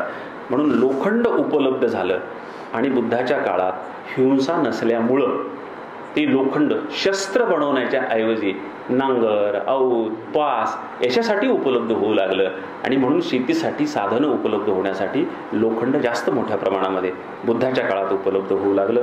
त्याच्यानंतर दुसरी महत्त्वाची गोष्ट, बुद्धानं पशुहत्या बंदी केल्यामुळं आणि बुद्धाचे सर्व अनुयायी राजे त्यांनी आपल्या राज्यात पशुहत्या बंदी केल्यामुळं शेतीसाठी लागणारं जे पशुधन आहे ते पशुधन मोठ्या प्रमाणामध्ये उपलब्ध होऊ लागलं. त्याच्यामुळं पशुधनाची कमतरता नव्हती, साधनांची कमतरता नव्हती आणि सगळ्यात महत्त्वाची गोष्ट म्हणजे सिंचनाच्या सोयीसुद्धा त्या काळातल्या राजांनी उपलब्ध करून दिल्या. त्यामुळं आधीच्यापेक्षा बुद्ध काळात कृषी उत्पन्नात 10 पट वाढ झालेली आहे. 10 पट आधीच्या पेक्षा बुद्ध काळात कृषी उत्पन्न 10 पटीनं वाढलं असं इतिहास संशोधकांनी, बाहेरच्या इतिहास संशोधकांनी, आपल्या इतिहास संशोधकांनी, रोमिला थापर वगैरे ज्यांनी इतिहास विषयक पुस्तकं त्यांनी पण हे नोंदवलेलं आहे की आधीच्या काळापेक्षा बुद्ध काळामध्ये शेतीचं उत्पन्न 10 पटीनं वाढलं.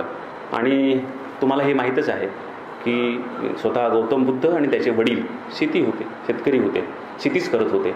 म्हणून आहा साळुंकींनी जे बुद्धावर पुस्तक लिहिलं त्याला त्यांनी सर्वोत्तम भूमिपुत्र असं नाव दिलेलं आहे की ते भूमिपुत्र होते, शेतकरी होते.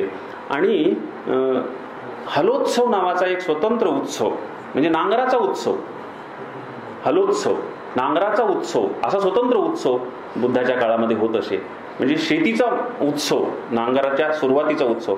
आणि मग स्वतः राजा शुद्धोधन नांगर धरायला जात असे, अर्थात त्याचा नांगर सोन्याचा असे. त्याचे जे अमात्य 300-350 होते त्यांचे नांगर चांदीचे असत, आणि बाकी सगळी जी प्रजा होती त्यांचे नांगर लोखंडाचे आणि लाकडाचे असत. आणि सगळेजण मिळून एकदाच हा हालाचा उत्सव करीत असत, आणि एकदाच शेतामध्ये नांगर धरीत असत, आणि तो उत्सव म्हणून केला जात असे. अशा प्रकारचं वर्णन आपल्याला बुद्ध काळात पाहायला मिळतं. आणि आणखी सगळ्यात महत्त्वाची गोष्ट म्हणजे अशाच एका हलोत्सवामध्ये सगळेजण त्या हलोत्सवात गुंतलेले असताना हे सगळे छानपैकी एवढे नांगर चाललेले आहेत म्हटल्यावर बुद्ध लहान होता, त्याला सांभाळणाऱ्या दासी सुद्धा ते उत्सव पाहायला गेल्या. आणि बुद्धाच्या लक्षात आलं की आपल्या अवतीभोवती कोणीच नाही. तर बुद्धानं त्याच्या आयुष्यातलं पहिलं ध्यान त्या हलोत्सवाच्या काळात सगळे हलोत्सवात रंगले असताना एका झाडाखाली बसून केलं. अशा प्रकारची नोंद बुद्धाच्या चरित्रामध्ये आपणाला पाहायला मिळते. बुद्धाच्या काळातच खूप नवीन गावं बसवल्या गेली. कारण आधी गावं युद्ध व्हायची आणि गावं उद्ध्वस्त व्हायची. गावं उठवण्याचं, गावं उद्ध्वस्त होण्याचं सगळं प्रोसिजर, प्रक्रिया होती. पण बुद्धाच्या काळात गावं वसवायला सुरुवात झाली. खूप नवीन गावं त्या काळामध्ये वसली. आणि त्या काळामध्ये सगळ्यात महत्त्वाची गोष्ट म्हणजे सैन्य आणि सरकारी जे कर्मचारी होते त्यांना मक्ते दिले जात नसत, जहागिऱ्या दिल्या जात नसत, त्यांना नगदी पगार दिला जात असे. त्याचा परिणाम असा होत असे की मक्ते आणि जहागिऱ्या दिल्यानंतर त्या मक्त्याच्या जहागिरीच्या क्षेत्रातल्या शेतकऱ्याला जास्तीत जास्त पिळून त्याच्याकडून जास्तीत जास्त मक्ता आणि जास्तीत जास्त जहागिरी वसूल करत असत. हे लोक शेतकऱ्याची पिळवणूक करत असत. पण त्यांना नगदी पगार दिल्यामुळं त्यांच्या हातातून शेतकऱ्याच्या शोषणाचं साधन गेलं. म्हणून शेतकऱ्याचं शोषण त्या काळात होत नव्हतं. म्हणून बुद्धाच्या काळात शेती ही अतिशय प्रगत, उत्तम आणि 10 पटीनं वाढली. अशा प्रकारचा संदर्भ आपणाला पाहायला मिळतो. त्याच्यानंतर हाल सातवाहन हा जो राजा होऊन गेला आपल्या पैठणचा, मराठवाड्यातला, त्या हाल सातवाहनानं गाथा सप्तसई, सप्तशती असं त्याचा नंतर संस्कृत अनुवाद झाला. 700 गाथांचा एक ग्रंथ संकलित केला. आणि त्या अर्थातच शेतकऱ्यांची गाणीच आहेत, ती लोकगीत आहेत. आपण असं पाहतो की पब्लिकला राजाची स्तुती करणारी गाणी लिहावी लागतात आणि मग राजा खुश होतो. पण हा हाल सातवाहन उलटा होता. ह्यानं शेतकऱ्यांची स्तुती करणारी गाणी स्वतः राजानं कलेक्ट केली, एकत्रित केली. आणि त्यानं गाथा सप्तसई नावाचा शेतकऱ्याचा गौरव करणारा जो ग्रंथ आहे तो ग्रंथ एकत्रित केला. ह्या सगळ्या गाथा ज्या आहेत त्या 1 कोटी गाथा त्यानं गोळा केल्या शेतकऱ्याचं कौतुक करणाऱ्या. आणि त्याच्यातून 700 उत्तम गाथा काढल्या आणि त्याला गाथा सप्तसई म्हणजे 700 गाथा असं नाव दिलं. तो प्रकाशित झालेला आहे, महाराष्ट्र शासनानं प्रकाशित केलेला आहे, फार सुंदर पद्धतीनं केलेला आहे. आलमेलकरांची चित्र आहेत. अरविंद मंगळूकरांनी त्याचा मराठी अनुवाद केला आहे आणि राजा बडेंनी समजलोकी त्या गाथांचा मराठी अनुवाद केलेला आहे. आणि बाकी सहज जोगळेकरांनी प्रकाशित केलेलं तर सगळ्यात आधीचं ते 1400 पानांचं पुस्तक, त्याला 800 पानांची प्रस्तावना आहे. आणि तो ग्रंथ आता नव्यानं आपल्या पद्मगंधा प्रकाशनानं प्रकाशित केलेला आहे. खूप उत्तम असा तो ग्रंथ आहे. तर ह्या हालाच्या गाथा सप्तसईमध्ये ह्या गाथा प्राकृत भाषेमधल्या होत्या. तुम्हाला माहीत आहे की संस्कृत नंतर प्राकृत भाषांचं युग सुरू झालं. त्याच्यामध्ये अर्धमागधी, पाली ह्या भाषा सगळ्यांनाच माहीत आहेत. पण त्यांच्याबरोबरच एक पैशाची नावाची प्राकृत भाषा होते. तिचं नावच पैशाची असं होतं. तर ही पैशाची जी भाषा होती त्या पैशाची भाषेमध्ये ह्या हाला ज्या गाथा ज्या आहेत त्या गाथा आहेत. पाली भाषेला बौद्ध धर्मानं आश्रय दिल्यामुळं ती सगळ्यांना माहीत आहे. अर्धमागधी भाषेला जैन धर्मानं आश्रय दिल्यामुळे ती सगळ्यांना माहीत आहे. पण पैशाची भाषेला राजाश्रय नव्हता, लोकाश्रय होता, ती कोणाला त्याच्यामुळे फारशी माहिती नाही. तर त्याच्यातल्या गाथा ज्या सगळ्या आहेत त्या त्यानं संकलित केलेल्या आहेत. या गाथांच्या संस्कृत रूपांतर सुद्धा झालेलं आहे. नंतर संस्कृतमध्ये त्या गाथा खूप गाजायला लागल्यावर संस्कृतमध्ये त्याचा अनुवाद त्यांनी केला. पण संस्कृतमध्ये अनुवाद करताना सगळ्या गाथांना शृंगारिक अर्थ दिले संस्कृत अनुवाद करणाऱ्यांनी. कारण त्यांच्या राजांना शृंगारच पाहिजे होता, कारण त्यांना शेतकऱ्याचं दुःख ऐकायचं नव्हतं. म्हणून आचार्य सहज भागवतांनी त्याच्यावर भाष्य करताना असं म्हटलेलं आहे की इतक्या सुंदर शेतकऱ्याच्या प्राकृत गाथा संस्कृतमध्ये अनुवादित करताना त्यांनी शब्द फार सुंदर वापरला आहे की ह्या संस्कृत कवींना शृंगार कावीळ झाली होती. शृंगार कावीळ, कावीळ हा शब्द म्हणजे त्यांच्या जसं डोळे पिवळे होतात आणि काही पिवळच दिसायला लागतं कावीळ झालेल्या माणसाला, तसं म्हणाले ह्यांना सगळ्यांना ह्या गाथामध्ये शेतकऱ्याचं दुःख नाही, सगळं शृंगारच दिसायला लागला. म्हणून शृंगार कावीळ अशा प्रकारचा शब्द सहज भागवतांनी वापरलेला आहे. पण नंतर त्यांची नात बिचारी आपली दुर्गा भागवत आपल्याकडे येऊन गेलेली आहेत, मोठ्या विदुषी. पण त्यांना पुन्हा त्याच्यातला शृंगारच आवडला. असा एक लेख त्यांनी लिहिला. तो लेख अर्थातच मला आवडला नाही. दुर्गाबाईंनी असा लेख का लिहिला ते माझ्या लक्षात आलं नाही, कारण त्यांनी शेतकऱ्याच्या दुःखाविषयी काहीच उल्लेख त्यांच्या लेखात, पण त्यांच्या आजोबांनी मात्र सांगितलं की हे शेतकऱ्याच्या दुःखाचंच आहे म्हणून. त्याच्यामध्ये काही गाथा आहेत त्या मी तुम्हाला मुद्दाम सांगणार आहे. एक गाथा आहे की डोहाळे नावाची गाथा आहे. स्त्रीला डोहाळे लागतात गरोदर असली म्हणजे. तर एक गरीब कुटुंबातली स्त्री आहे. तर तिला हे माहीत आहे की आपणाला लागलेले डोहाळे आपण जर सांगितले तर आपलं कुटुंब ते डोहाळे पूर्ण करू शकणार नाही. मग आपण का सांगा डोहाळे. म्हणून तिची आई पुन्हा पुन्हा विचारते, काय बाई तुला काय खावं वाटते, काय बाई तुला काय प्यावं वाटतं, काय बाई तुला काय लिहावं वाटतं. ती म्हणते काही नाही आई, काही नाही, जे आहे त्याच्यातच मला आनंद आहे. तरी पण आई पुन्हा पुन्हा विचारते. तर ती सांगते की काही नाही ग आई, मला पुन्हा पुन्हा पाणीच प्यावं वाटायले, जे सतत उपलब्ध आहे, जे देण्यासाठी आईवडिलांना काही प्रयास करावे लागणार नाहीत, जे उपलब्ध सहज आहे त्याच वस्तूचे डोहाळे लागले. पाण्याचे डोहाळे कधी कोणाला लागत नाहीत, पण त्या दारिद्र्यामुळं तिनं सांगितलं की मला पाण्याचे डोहाळे लागलेले आहेत आणि मला सारखं पाणी पिवावं वाटते, मला दुसरं काही नको, आणि पाणी तर कितीही उपलब्ध असू शकतं. असा एक सुंदर ती गाथा आपणाला तिथं पाहायला मिळते. दुसरी एक गाथा आहे. त्या गाथेमध्ये एक शेतकरी आहे की तो दिवसभर शेतात काम करतो. त्याला सारखं खर्चटतं ना, काटे ओरबाडतात, वनस्पती ओरबाडतात, कुठंतरी काहीतरी लागतं, सारखं अंगावर ते खर्चटतं. तर हे खर्चटल्यानंतर त्याला तेल लावावं लागतं ना, पण त्याच्याकडे तेल उपलब्ध नाही. म्हणून तो शेतकरी गोदावरीच्या पात्रात उभं राहून सारखं पाणी लावू ती जी रखरखीत झालेली त्वचा आहे ती नरम करण्याचा, ती मऊ करण्याचा प्रयत्न करत त्या गोदावरीच्या पात्रात उभा आहे. याच्यातले सगळे शेतकरी आपल्या परिसरातले आहेत. नाशिक आणि नांदेडपर्यंत मधला जो परिसर आहे त्या परिसरातले सगळे शेतकरी, सगळं जीवन त्या गाथा सप्तशतीमध्ये आलेलं आपणाला पाहायला मिळतं. त्याच्यानंतर एक गाथा आहे, त्याच्यामध्ये शृंगारही पाहायला मिळतो आणि दारिद्र्यही पाहायला मिळतं. एक शेतकरी आहे आणि त्याचं नुकतंच लग्न झालेलं आहे त्या शेतकऱ्याचं. त्या वर्षी लग्न झालेलं आहे आणि त्यानं शेती करायला पण चांगल्या जोमदार पद्धतीनं सुरुवात केली. आता आपली बायको आली, आता आपल्याला जास्तीचं पिकवायला पाहिजे, आपण जास्तीचं उत्पन्न करायला पाहिजे. म्हणून मग त्याला असं वाटतं की आपल्याकडे एकच बैल आहे, आपण वेळोवेळी दुसऱ्याचा बैल मागून आणतो, तो मागून आणलेला बैल वेळेवर मिळेल असं नाही, त्याचं पण काम सुरू असतं. मग ते रिकामं असेल तेव्हा आपण घ्यायचं, तर तेव्हा शेतीमध्ये काम करण्याची वेळ नसते. यावर्षी आपण बैल घेऊन टाकू. पण बैल कसा घेणार, पैसे नाहीत जवळ. तर त्याच्याजवळ एक भारीचं घोंगडं होतं. तर थंडीचे दिवस असून सुद्धा ती गाथा अशी आहे की नवीनच लग्न झालेल्या तरुण शेतकऱ्याला गरमीसाठी किंवा उष्णतेसाठी एक साधन आयतच हाताशी मिळाल्यामुळं त्याच्याकडं असलेलं एक हक्काचं घोंगडंही त्यानं बाजारात नेऊन विकलं आणि त्याच्या बदल्यात एक बैल आणला. आता ह्याच्यामध्ये त्याचं दारिद्र्य आहे, वस्तू विनिमय आहे, घोंगडं दिलं आणि बैल आणला. आणि दुसराही शृंगारिक संदर्भ आहे. त्या वर्षी त्याचं नुकतंच लग्न झालंय, त्याच्यामुळे रात्री थंडीसाठी एक साधन उपलब्ध आहे, ऊब मिळवण्यासाठी त्याला उपलब्ध झालेलं आहे. असा पाहिजे तर शृंगारिक अर्थ त्याच्यातून काढता येतो, पण संस्कृत अनुवाद करण्याने त्याला पूर्णपणे शृंगारिक असाच अर्थ दिलेला आहे. दुसरी एक गाथा आहे साळ नावाची, की पुस महिन्यामध्ये शेतकरी शेतात जातो आणि पुस महिन्यात दव पडत असतं. तर शेतामधल्या ज्या साळी आहेत त्या साळी तुम्हाला माहीत आहे की त्याच्यामध्ये पुन्हा गंमत आहे की गहू जे असतात त्याला ओंब्या असतात आणि साळी जे असतात त्याला लोंब्या म्हणतात, कारण त्या खाली लोंबलेल्या असतात. आणि तो त्या दिवसामध्ये शेतात गेल्यामुळं पुस महिन्यात त्या अशा लोंबलेल्या साळीत ते दव खाली एक एक थेंब दव खाली पडतं. तर त्याला कवी कल्पना सुचते त्या शेतकऱ्याला. सकाळी शेतात गेलेलो शेतकरी म्हणतो की या पुस महिन्यात या साळी सकाळी खाली मान घालून का बरं रडत असतील. या पुस महिन्यात सकाळी ह्या साळी खाली मान घालून का बरं रडत असतील. आणि मग तोच त्याच्यावर उत्तर शोधून काढतो की पुढं चालून उखळ आणि मुसळ या दोन दुष्टाशी आपला संबंध येणार आहे, म्हणून त्या आठवणीनं कदाचित त्या आज रडत असतील. अशा प्रकारची कल्पना तो शेतकरी त्या साडीच्या संदर्भात करतो. अशी एक सुंदर साळ. आणखी एक बोराची गाथा आहे, फार सुंदर गाथा आहे बोराची.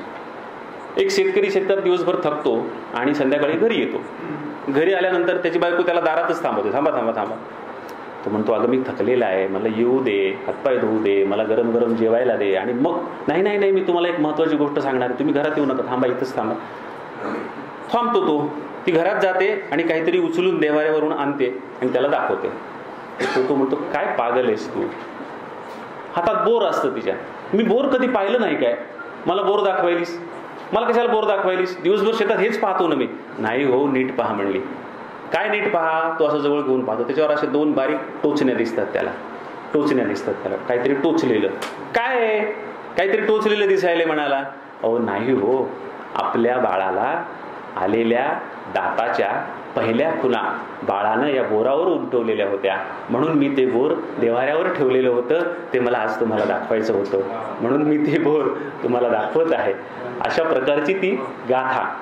आणि याचा संदर्भ अगदी अलीकडे मी तुम्हाला सांगतो की स्थळ, काळ आणि व्यक्ती बदलली तरी संवेदना कशी बदलत नाही, देश बदलला तरी संवेदना कशी बदलत नाही. अगदी अलीकडं डिस्कवरी चॅनलवर एक सिंहांच्या संदर्भातला माहितीपट मी पाहत होतो. काहीतरी सिंहांना विचित्र आजार झाला होता आणि संशोधक त्या आजाराचा शोध घेत होते की काय आजार झालाय, सिंह पटापट जंगलातले मरून पडतायत, एखाद्या सिंहाला पकडून काय आजार झाला नेमका त्यांना, त्याचा आपण शोध घेऊया. म्हणून मग ते सगळे शास्त्रज्ञ जातात आणि बाण मारून किंवा ते बंदुकीतून त्याला इंजेक्शन मारून त्याला बेशुद्ध करून त्याला ते तपासण्यासाठी आणतात. मग त्याची नखं तपासतात, त्याचे केस तपासतात, त्वचा तपासतात, तोंड वाचून त्याचे दात तपासतात, त्याची जीभ तपासतात, काय झाले नेमकं, यांना काय आजार झालेला आहे हे शोध करण्यासाठी. तर ते काय झालेलं असतं की त्या सिंहाला एक अर्ध्या तासाची भूल दिलेली असते आणि ते संशोधन करता करता काय होतं की त्या इंजेक्शनमध्ये काय प्रॉब्लेम होता, ते भ्रष्ट इंजेक्शन होतं का काय माहीत नाही, तासाच्या ऐवजी अर्ध्या तासातच सिंह सावध झाला आणि अवतीभोवतीचे शास्त्रज्ञ बेशुद्ध पडले. सिंह शुद्धीवर आला, शास्त्रज्ञ बेशुद्ध पडले आणि सिंहानं पाहिलं की आपल्या अवतीभोवती तर माणसं आहेत, हे आपल्याला मारणार की काय, म्हणून शुद्धीवर आलेला सिंह उठून पळायला लागला. एक शास्त्रज्ञ उठून त्याच्या मागं पळायला लागला. ते म्हणले त्याच्या मागं कशाला पळायला, तू खाईल ना तुला तो म्हणला नाही, त्याच्या घशातल्या खरखरीचं रेकॉर्डिंग करण्यासाठी मी त्याच्या तोंडात माईक ठेवलेला होता, तो माईक घेऊन पळायला म्हणला. तो शास्त्रज्ञ त्याच्या पाठीमागं पळतो आणि नंतर तो त्या सिंहाच्या लक्षात येते आपल्या तोंडामध्ये काय आहे, तो असं काहीतरी साबलून टाकून देतो, सिंह पळून जातो. मग तो शास्त्रज्ञ तो माईक घेऊन येतो आणि म्हणतो की हा माईक आता मी आयुष्यभर जपून ठेव. बाकी शास्त्रज्ञ काय आता त्यानं चावून टाकलं, ते काय उपयोगाला आहे. तो म्हणतो नाही, या जंगलातल्या राजाच्या सिंहाच्या दाताच्या खुणा या माईकवर आहेत, म्हणून हा माईक मी आयुष्यभर जपून ठेवणार आहे. 2-2,500 वर्षापूर्वी महाराष्ट्रातली गोदावरीच्या काठातली एका शेतकरी स्त्री आपल्या मुलाच्या पहिल्या दाताच्या खुणा बोरावर ठेवते आणि तिकडं अमेरिकेमधला 2000 वर्षानंतरचा आधुनिक काळातला एक शास्त्रज्ञ सिंहाच्या खुणा माईकवर जपतो. मला वाटतं दोघांची जी संवेदनशीलता आहे ती संवेदनशीलता सारखीच आहे. तेव्हा हाल सात वाहन याची गाथा सप्तशती आहे. मी तुम्हाला सांगितलं त्याप्रमाणे अंतर्नादच्या चालू अंकात हा जो सीतेचा हाल अहवाल नावाचा लेख आहे, हाल असल्यामुळे त्याला हाल अहवाल असं दिले नाव, मी तो लेख आलेला आहे. त्याच्यानंतर आपण मराठी वाङ्मयाकडे येऊयात. पहिल्यांदा लीळा चरित्र, महानुभावांचं वाङ्मय, चक्रधर स्वामी, त्यांचे संदर्भ, त्यांनी काय सीतेच्या संदर्भात किती संदर्भ, कुठं संदर्भ, कसे संदर्भ आलेले आहेत. लीळाचरित्राची निर्मितीच नांगराच्या मागे झालेली आहे. चक्रधर स्वामी गेले, सगळे भक्त दुःखी झाले आणि आता काय करायचं, तर आपण चक्रधर स्वामीच्या आठवणी गोळा करू. आणि म्हणून माहीम भट्टांना सगळ्यांनी कामाला लावलं की जा तुम्ही आठवणी गोळा करा. आणि मग माहीम भट्ट महाराष्ट्रभर फिरले, पण चक्रधर ज्या ज्या गावाला गेले तिथले लोक काही शिकलेले नव्हते, ते काही विद्वान नव्हते, सगळ्या आठवणी शेतकऱ्यांकडे होत्या आणि शेतकऱ्यांना कुठं आठवणी सांगायला वेळ होता. त्याच्यामुळे कुणी खळं करायले, कुणी पीक काढायले, कुणी नांगर धरलाय. मग ह्या माहीम भट्टाला त्यांच्या मागं फिरत तो म्हणायचा मला वेळ नाही हो, माझा नांगर सुरू आहे. तो म्हणतो बाबा तुझा नांगर चालवत चालवत मला सांग. आणि मग तो नांगर चालवायचा आणि माहीम भट्ट त्याच्या मागं फिरायचे आणि मग तो चक्रधरांची आठवण सांगायचा. अशा आठवणी गोळा केल्या. म्हणून लीळाचरित्राची निर्मितीच नांगराच्या पाठीमागे झालेली आहे. त्याच्यामुळे त्याच्यामध्ये सगळे शेतकऱ्यांचे अनुभव फार मोठ्या प्रमाणामध्ये आलेले आहेत. चक्रधर स्वामीला शेतीचं ज्ञान काय होतं, ते तर ब्राह्मण कुळातले, पण त्याची एक गमतीशीर लीळा आहे की एकदा एक शेतकरी आपलं औत जो आहे तो उभं करतो आणि सावलीला जाऊन काहीतरी जेवत बसतो किंवा काहीतरी पाणी प्यायला जाऊन सावलीला बसतो तो, आणि उन्हामध्ये औत उभं असतं. आणि चक्रधर स्वामी, त्यांच्यासोबत नागदेवाचार्य, त्यांच्यासोबत एक पांडे आणि बाकीची सगळी भक्त मंडळी अशी चाललेली असतात. हे औत म्हणजे नांगर बैल लावून उभा केलेला असतो उन्हात. चक्रधर स्वामी म्हणतात का हो, तुम्हाला कुणाला नांगर चालवता येतो काय. ते पांडे असतात, ते पांडे म्हणतात का बरं नाही चालवता येणार, त्याला काय ब्रह्मज्ञान लागतं, त्याला काय ब्रह्मज्ञान लागतं, सहज चालवता येतो नांगर. चक्रधर स्वामी म्हणले चालवा बरं, चालवा बरं. मग पांडे गेले आणि त्यांनी बैलाचे कासरे धरले, हातामध्ये नांगराची. पांडे आले, नांगराची मूठ धरली आणि बैलांना हाकालायला सुरुवात केली. त्यांना नांगराची मूठही धरता येईना, कासराही आखडता येईना, बैलालाही नीट हाकारता येईना. त्याच्यासाठी जे तोंडातून शब्द काढावे लागतात ते शब्दच काढता येणार. बैलांना बोलण्यासाठी जे शब्द असतात, कलवण्याला, चालण्याला, ते काहीच त्याच्या तोंडातून काढता येणार. मग शेवटी नांगर इकडं पडायलाय, इकडं पडायलाय. चक्रधर स्वामी म्हणले, या तुमचं ब्रह्मज्ञान कळालं. पांडे या म्हणले माघारी. मग नागदेवाचार्यांना म्हटले, नागदेवाचार्य ही ब्राह्मणच, नागदेवाचार्यांना म्हटले, तुम्हाला चालवता येतो का?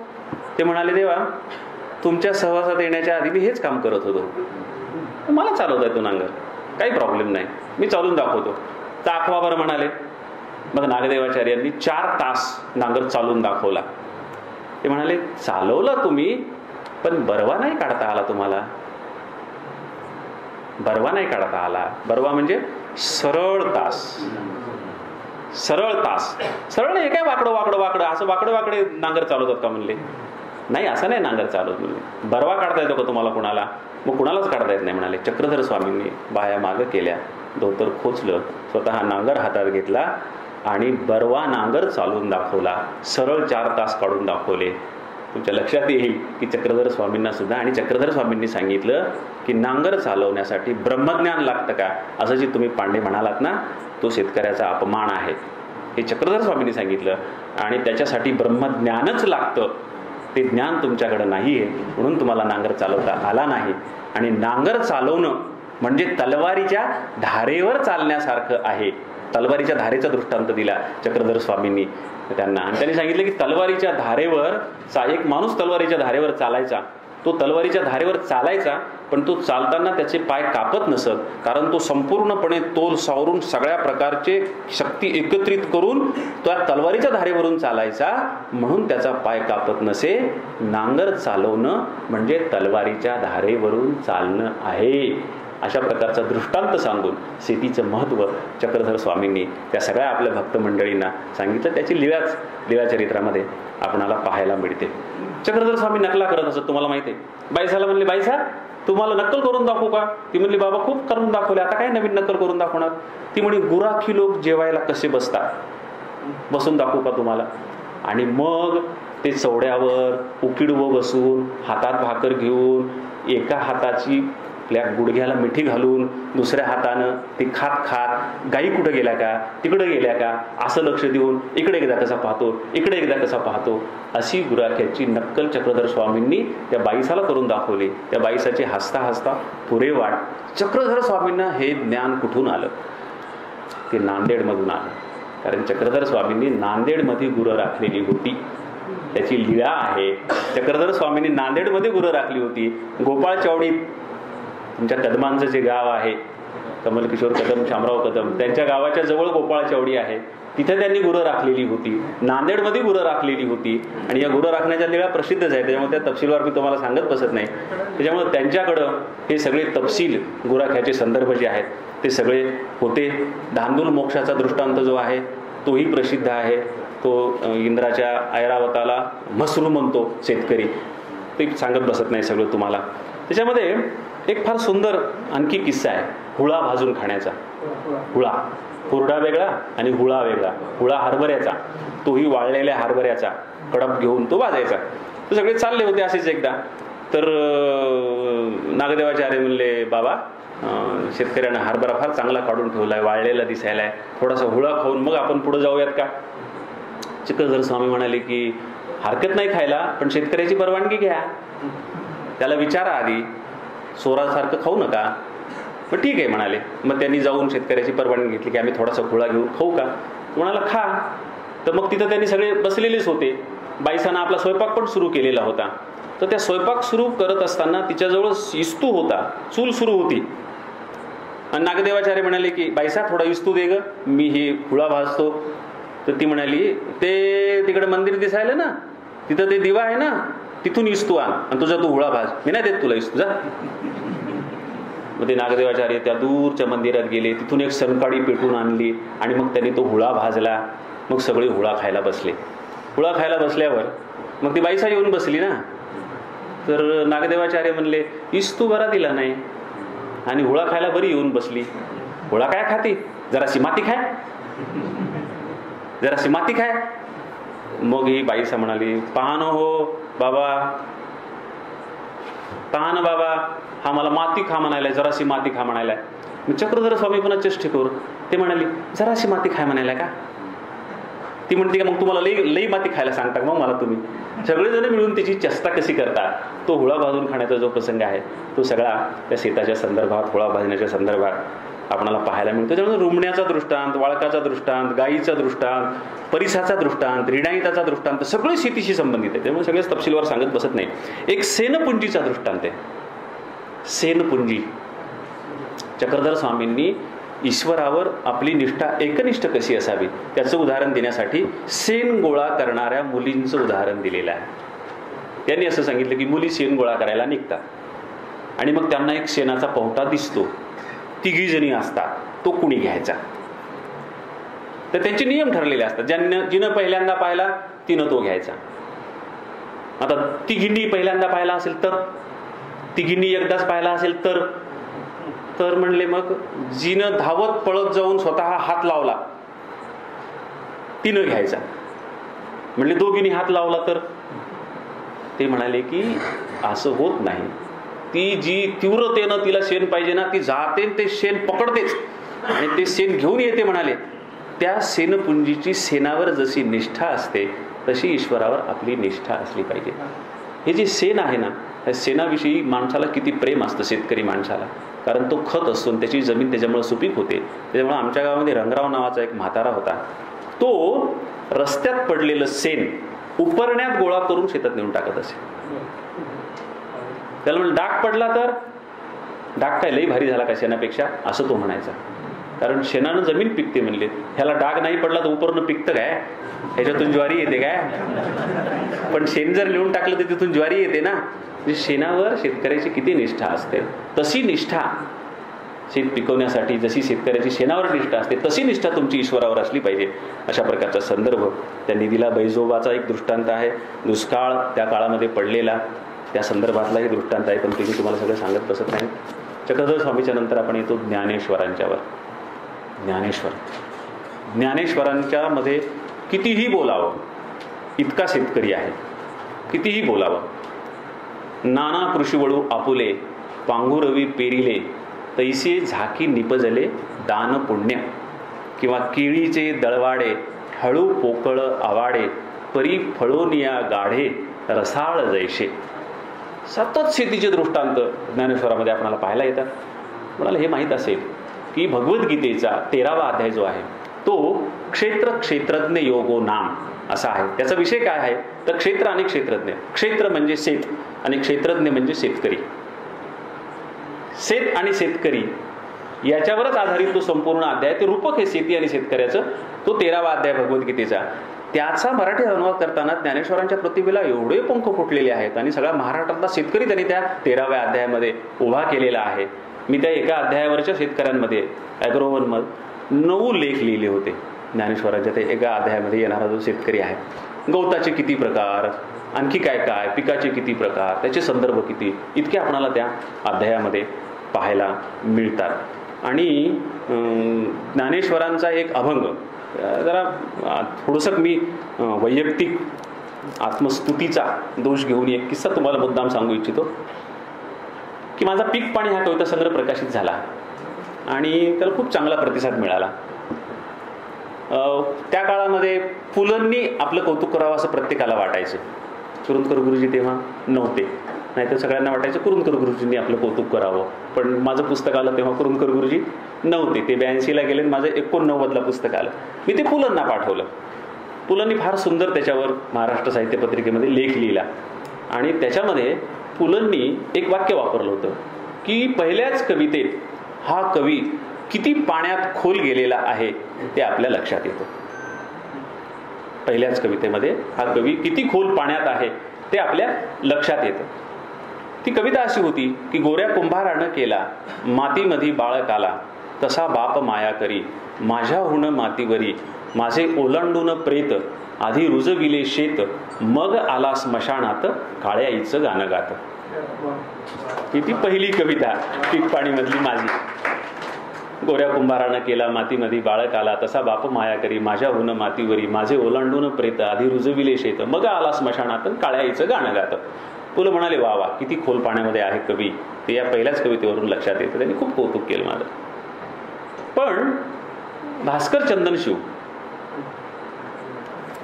शांता शेळके हे थोडेसे गमती जमतीचे किस्से. शांता शेळकेंच्याकडे गेलो, त्यांनी छान प्रतिक्रिया दिली. भास्कर चंदनशिव त्यांनी वेगळी प्रतिक्रिया दिली. भास्कर चंदनशिव म्हणाले, अरे इंद्रजित, अशाच अर्थाचं विधान म्हणजे मडं झाकून शेतकरी पेरणी करतो, अशाच अर्थाचं विधान तुकारामानं पण केलेले आहे. ऐसे कुणबियाचे वाणी मढे झाकुनिया करीती पेरणी, असं तुकारामामध्ये आलेलं आहे म्हटले. पण हे मला माहीत नव्हतं. मला माझ्या बापानं सांगितलं होतं की शेतकरी मडं झाकून पेरणी करतो. ते माझ्या बापानं मला सांगितल्यामुळे माझ्या कवितेमध्ये मी ते घेतलं होतं. पण भास्कर चंदनशिव म्हणाले की तुकारामामध्ये हे आहे, ऐसे कुणबियाचे वाणी मढे झाकुनिया करीती पेरणी. पण मी जेव्हा ज्ञानेश्वरांमधला शेतकरी शोधू लागलो तेव्हा मला असं वाटलं की आपण तुकारामाचं डुप्लिकेशन केलं. जेव्हा मला सांगितलं चंदनशिवनी की ही कल्पना तर तुकारामाच्या अभंगात आहे, पण जेव्हा ज्ञानेश्वर वाचू लागलो तेव्हा माझ्या लक्षात आलं की तुकारामानं ज्ञानेश्वराचं डुप्लिकेशन केलेलं आहे. ही कल्पना पुन्हा ज्ञानेश्वरांच्या अभंगात मला सापडली जशाला तशी. हे तुकाराम म्हणतात मडे झाकुनिया करीती पेरणी, कुणबियाचे वाणी लवलाही. ज्ञानेश्वर म्हणतात ऐशी कुणबियाची स्थिती मढे झाकी ती पेरणीशी. तेच म्हटलेलं आहे ज्ञानेश्वरांनी. म्हटलं अरे बाबा, म्हणजे हे तुकारामाचे डुप्लिकेशन ज्ञानेश्वराचं नाही, माझंही तुकारामाचं नाही, ज्ञानेश्वरांनी नाही, ज्ञानेश्वराच्या बापाने त्याला सांगितलं असलं पाहिजे की शेतकरी मडे झाकून पेरणी करतात, आणि हे सगळ्याचे बाप सगळ्याला सांगत आले असले पाहिजे. तेच माझ्या बापानं सांगितलं, तेच तुकारामाच्या बापानं सांगितलं, तेच ज्ञानेश्वराच्या बापानं सांगितलं, तो संदर्भ. पण मी शांताबाईंच्याकडे जेव्हा गेलो तर शांताबाई म्हणाल्या, इंद्रजित, हे काही फक्त शेतकऱ्यांच्या संदर्भात खरं आहे असं नाही रे. म्हटलं मग? ते म्हणाल्या, कलावंत पण असंच करतात ना रे. त्यांची कलेवर जेव्हा श्रद्धा असते तेव्हा माणूस मेला तरी त्या माणसापेक्षा ते कलेला जास्त महत्त्व देतात. म्हटलं कसं? त्यांनी मला बालगंधर्वांचं उदाहरण दिलं. आणि जे चित्रपट निघाल्यामुळे तुम्हाला सगळ्यांना माहीत आहे की एक नाटक सुरू असताना इंटरव्हलमध्ये येऊन कुणीतरी सांगतं की गंधर्व, तुमची मुलगी मेली. बालगंधर्व म्हणतात, हे कुणालाही सांगू नकोस, हे कुणालाही सांगू नकोस. आणि उरलेलं नाटक पूर्ण करतात आणि मग सगळ्यांना सांगतात आणि स्वतः मुलीच्या अंत्यसंस्काराला जातात. हे तर बालगंधर्वांनी केलेलं आहे असं म्हणाले. मग मला लक्षात आलं की कुमार गंधर्वांचं असंच झालेलं आहे. कुमार गंधर्व जेव्हा माळव्यात राहायला गेले आणि जेव्हा तिथं त्यांच्या पहिल्या पत्नी भानुमती यांचं निधन झालं तेव्हा लोकांना असं वाटलं की कुमार गंधर्व संपले आता. कारण भानुमतीनीच पुन्हा उभे केले होते कुमार गंधर्व क्षयरोगामधून. म्हणून इथून बाहेर निघून तिकडं माळव्यामध्ये नैसर्गिक वातावरणात डोंगरात घर बांधून त्यांना उभं केलं होतं. स्वतः शिक्षकीची नोकरी करून त्यांचं सगळं आयुष्य उभं करून दिलं होतं. आणि ती ह्यांना उभं करणारी बाई मेली म्हणजे आता कुमार गंधर्व संपले. लोकांना वाटलं की ह्यांचं गाणं संपून जाणार, आता हे कधी पुन्हा गातील का नाही. पण भानुमतीच्या अंत्यसंस्कारासाठी स्मशानात जमा झालेल्या माणसांना अंत्यसंस्कार झाल्यानंतर त्यांनी सांगितलं, कुणीही घरी परत जाऊ नका, माझ्यासोबत माझ्या घरी चला. ती घरी गेले आणि त्यांनी तिथं मैफल सजवली. आणि जो त्यावेळेस त्यांनी गाणं म्हटलं, जे गायन केलं, तिथं उपस्थित असणाऱ्या लोकांनी सांगितलं की त्याच्या आधी कुमार गंधर्वांनी इतकं श्रेष्ठ गायन कधीही केलेलं नव्हतं. म्हणजे तिथंही तेच झालेलं होतं, मरणाधारी. आणि मला मग पुन्हा गोणी दांडेकरांनी गाडगेबाबांचं जे चरित्र लिहिलं, देवकी नंदन गोपाला, ते वाचताना पुन्हा मला संदर्भ सापडला. तो आपल्या नांदेड जिल्ह्यातला कंधार तालुक्यातला प्रसंग आहे की गाडगेबाबा तिथं कीर्तन करत होते कंधारला. आणि तिथं कोणीतरी येऊन त्यांना सांगितलं. तो सांगताना धापा टाकत होता, त्याला सांगता येत नव्हतं, तो रडत होता आणि बाबांचं कीर्तन सुरू होतं. पण बाबा म्हणाले, सांग ना काय झाले ते नेमकं. त्याला बराच वेळ सांगता येईना. शेवटी तो म्हणाला की बाबा, तुमचा एकुलता एक मुलगा गोविंद याचं निधन झालेलं आहे. तेव्हा काहीच संपर्काची साधनं नव्हती, हे आपल्याला माहिती आहे. त्यामुळे खूप उशिरा कळालं. गाडगे बाबा अजिबात म्हणजे त्याला काय म्हणू आपण, अस्थिर झाले नाही, डिस्टर्ब झाले नाही. त्यांनी लगेच म्हणायला सुरुवात केली, अरे मग तुला एवढं सांगायला, एवढं दुःख करायला काय झालं? ऐसे गेले कोट्यानुकोटी काय रडू एकासाठी, ऐसे गेले रे अनंत काय एकाचीच खंत, गोपाला गोपाला देवकी नंदन गोपाला, असं म्हणून त्यांनी कीर्तन कंटिन्यू केलं. आणि ते कीर्तन संपल्यावर बाबा घरी गेले. म्हणजे पहा कुठल्या कुठं, म्हणजे माझी पहिली कविता, पुलंची प्रतिक्रिया, नंतर मग भास्कर चंद्रशूची प्रतिक्रिया, नंतर मग शांताबाईंची प्रतिक्रिया, नंतर तुकाराम, नंतर ज्ञानेश्वर, नंतर कुमार गंधर्व, नंतर बालगंधर्व, शेवटी गाडगे बाबा. इथपर्यंत हा सगळा पसारा मुद्दाम मी तुम्हाला सांगितला. पण ज्ञानेश्वरांचा एक अभंग आहे, तो मी तुम्हाला सगळा आवर्जून मुद्दाम म्हणून दाखवणार आहे. कारण पुढं 800 वर्षानंतर शरद जोशींनी ज्या परिभाषेमध्ये शेतकऱ्यांचा प्रश्न मांडला, त्याच परिभाषेमध्ये ज्ञानेश्वरांनी त्या अभंगामध्ये शेतकऱ्यांचा प्रश्न मांडलेला आहे. तीच परिभाषा, तो अभंग तुम्ही नीट काळजीपूर्वक ऐका. रात्रीन दिवस करीतसे चिंता, केशवा धडवता होईल मी, खिरजट घोंगडे फाटके ते कैसे, वेचिले तैसे भोगीजे, धन नाही गाठी जीवितवा आटी, उघडी पाठी हिव वाजे, बाप रखुमा देवी वरा, घोंगडे मागो आता, तोच एक दाता देईल की. एक शेतकरी म्हणतो आहे, त्याचं हे मनोगत आहे. काय मनोगत आहे? रात्रीन दिवस, देवा रात्रंदिवस करीत असे चिंता, मी एकच चिंता करतो, केशवा धडवता कधीतरी न फाटलेले धड कपडे अंगावर घालण्याजोगा होईल मी. रात्रीन दिवस करीत असे चिंता, केशवा धडवता होईल मी, पण माझ्या वाट्याला हे धड कपडे घालण्याचं भाग्य कधीच येत नाही. खिरजट घोंगडे तेच माझ्या वाट्याला येतं, फाटके ते कैसे, किती ठिकाणी ते फाटलेलं असतं, पण मग तो स्वतःशी समजूत घातलो, वेचिले तैसे भोगीजे, पूर्वजन्मी मी काहीतरी पाप केलं होतं म्हणून माझ्या वाट्याला हे फाटकं घोंगडं आलं, म्हणून मी शेतकरी म्हणून जन्माला आलो. खिरजट घोंगडे फाटके ते कैसे, वेचिले तैसे भोगीजे. आणि शेवटी तो म्हणतो, धन नाही गाठी, नवीन घोंगडं घेण्यासाठी माझ्याजवळ पैसे नाहीत, धन नाही गाठी जीवितवा आटी, ते पैसे मिळावेत म्हणून मी माझा जीव आटवतो आहे. धन नाही गाठी जीवितवा आटी, उघडी पाठी हिव वाजे, कितीही जीव आटवला तरी पाठ झाकून घेणे इतका कपडा मला मिळत नाही, माझी पाठ उघडी राहते, उघडी पाठी हिव वाजे. आणि मग त्या काळातल्या पद्धतीप्रमाणे मार्क्सवाद तेव्हा नसल्यामुळं घोंगडं कुणाला मागायचं, तर बाप रखुमा देवी वरा, घोंगडे मागो आता. त्याला तिकडच जाऊ आपण, त्यालाच घोंगडं मागू, दुसरं कोण आहे? बाप रखुमा देवी वरा, घोंगडे मागो आता, तोच एक दाता देईल की. शरद जोशींनी फक्त शेवटचंच बदललं, बाकी सगळं शेतकऱ्याचं जे आहे त्या परिभाषेमध्ये त्यांनी सांगितलं. ते तुमच्या लक्षात येईल की ज्ञानेश्वरांनी त्याच परिभाषेमध्ये त्यांच्यामध्ये शेतकरी उभा केलेला आहे. मुद्दाम काही गोष्टी तुम्हाला सांगितल्या. वारकरी संत सगळेच, संत सावतामाळी, कांदा मुळा भाजी अवघी विठाबाई माझी, लसूण कांदा कोथिंबिरी अवघा झाला से श्रीहरी, गाजर रताळू अवघा झाला से गोपाळू, सावत्याने केला मळा विठ्ठल चरणी गोविला गळा. संत नामदेव पुष्कळ आहेत, पण उदाहरणासाठी एकच सांगतोय. वैष्णवा घरी सर्व काळ सदा झणझणती टाळ, कण्या भाकरीचे खाणे गाठी रामनाम नाणे, बैसावयाशी कांबळा दारी तुळसी रंगमाळा, घरी दुभते कामधेनू तुपावरी तुळसी पानू, फराळाशी तूप लाह्या घडी घडी पडती पाया. किंवा संत एकनाथ महाराज, एकनाथ महाराजांनी फार सुंदर लिहिले. बऱ्याच लोकांना वाटतं की एकनाथ काय लिहिणार, पण फार सुंदर शेतीविषयी लिहिले. त्यांच्या तीन ओव्या आहेत. त्या 3 ओव्या तुम्हाला मुद्दाम भावार्थ रामायणामधल्या सांगतो की मळा शिंपावया लागोनी, जर मळा पिकवायचा असेल, भिजवायचा असेल, मोठपाट उपाय दोन्ही, मोठेनं पाणी काढून एकतर भिजवता येतं, नाहीतर कॅनॉल काढून ते भिजवता येतं. मोठपाट उपाय दोन्ही, मोठा काढीजे बहिरवणी, बहुत कष्टोनी अति अल्प. पण मोठामुळं खूप कष्ट पडून सुद्धा खूप कमी शेत पिकतं. मोठ नाडा बैल जोडी, अखंडित झोडीता आसुडी. त्या बैलाला सारखं मारावं लागतं, सारखं मागं पुढं करावं लागतं.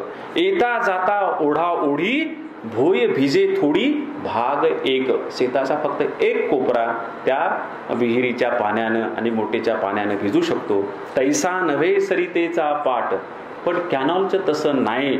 एक वेळ केल्या वाट, अहर्निशी घडघडाट चालती लोट जीवनाचे. त्यांना माहीत असेल पुढे शंकरराव चव्हाण पैठणचं पाणी नांदेडला धडधडाट करून नेणार आहे. ते संदर्भ कदाचित त्यांना तेव्हाच कळाला असावा की पाठ काढलं तर शेतामध्ये कसं धडधडाट करून पाणी येतं आणि मोठेमध्ये एवढे कष्ट करून बैलांना एवढं मारून आणि एवढं करून कसा शेताचा एकच कोपरा भिजतो, असा संदर्भ एकनाथामध्ये आपणाला पाहायला मिळतो. तुकाराम हा तर शेतकऱ्यांचाच कवी आहे. सदानंद मोरेने असं म्हटलेलं आहे की एक काळ असा होता, तिथेही पुन्हा मी आत्मस्तुतीचा दोष सांगतो, त्यांनी नेमकं माझ्याच कवितेच्या चर्चेमध्ये असं म्हटलं होतं की एकेकाळी असं होतं की तुकाराम हा शेतकऱ्याचा कवी होता आणि शिवाजी हा शेतकऱ्यांचा राजा होता. आज म्हणाले असं म्हणता येतं की इंद्रजित शेतकऱ्यांचा कवी आहे पण शेतकऱ्याचा राजा कोण, असं ते म्हणाले होते गमतीनं. त्याच वेळेस त्यांनी सांगितलं होतं की शेतकरी हा तुकाराम हा शेतकऱ्यांचा कवी आहे. त्यामुळे त्याच्यामध्ये खूप त्यानं दुष्काळ पाहिले, त्यानं बाकी सगळं पाहिलं, गेलेलं सगळं असलेलं वैभव गेलेलं त्यानं पाहिलं. ते सगळे अभंग तुम्हा सगळ्यांना माहीत आहेत. पण तुम्हाला माहीत नसलेले काही अभंग मुद्दाम मी तुम्हाला सांगतो. पाहुणे घरासी आजी आले ऋषिकेशी, काय करू उपचार, खोप मोडकी जर्जर, दरदरीत पाण्या माझी रांदी येल्या कण्या, घरी मोड किया बाजा वरी वाकळांच्या सेजा, मुख शुद्धी तुळशी दळ तुका म्हणे मी दुर्बळ. ही गरीब शेतकऱ्याचं वर्णन करणारी, अर्थ सांगण्याची तुम्हाला त्याची गरज नाही. पाण्याचा संदर्भ सांगणारी, बळ बुद्धी विचून या शक्ती उदक चालवावे, युक्ती सगळ्यांमध्ये पॉप्युलर असलेला सध्याचा पाण्याचा अभंग. नाही चळन तया अंगी धावे लवणा मागे बेगी, पाटपोट कळा भरीत पखाला सागळा, बीज जशी घ्यावे तुका म्हणे तैसे भावे. हे असे कितीतरी तुकारामाच्या, म्हणजे तुकारामावर आहा साळुंकेनी तुकारामाचा शेतकरी नावाचं एक स्वतंत्र पुस्तक लिहिलं. माझाही लेख जवळजवळ 35 पानांचा आहे. त्याच्यामुळे कितीही वेळ त्याच्यावर बोलता येईल, 2 व्याख्यानं त्याच्यावर देता येतील.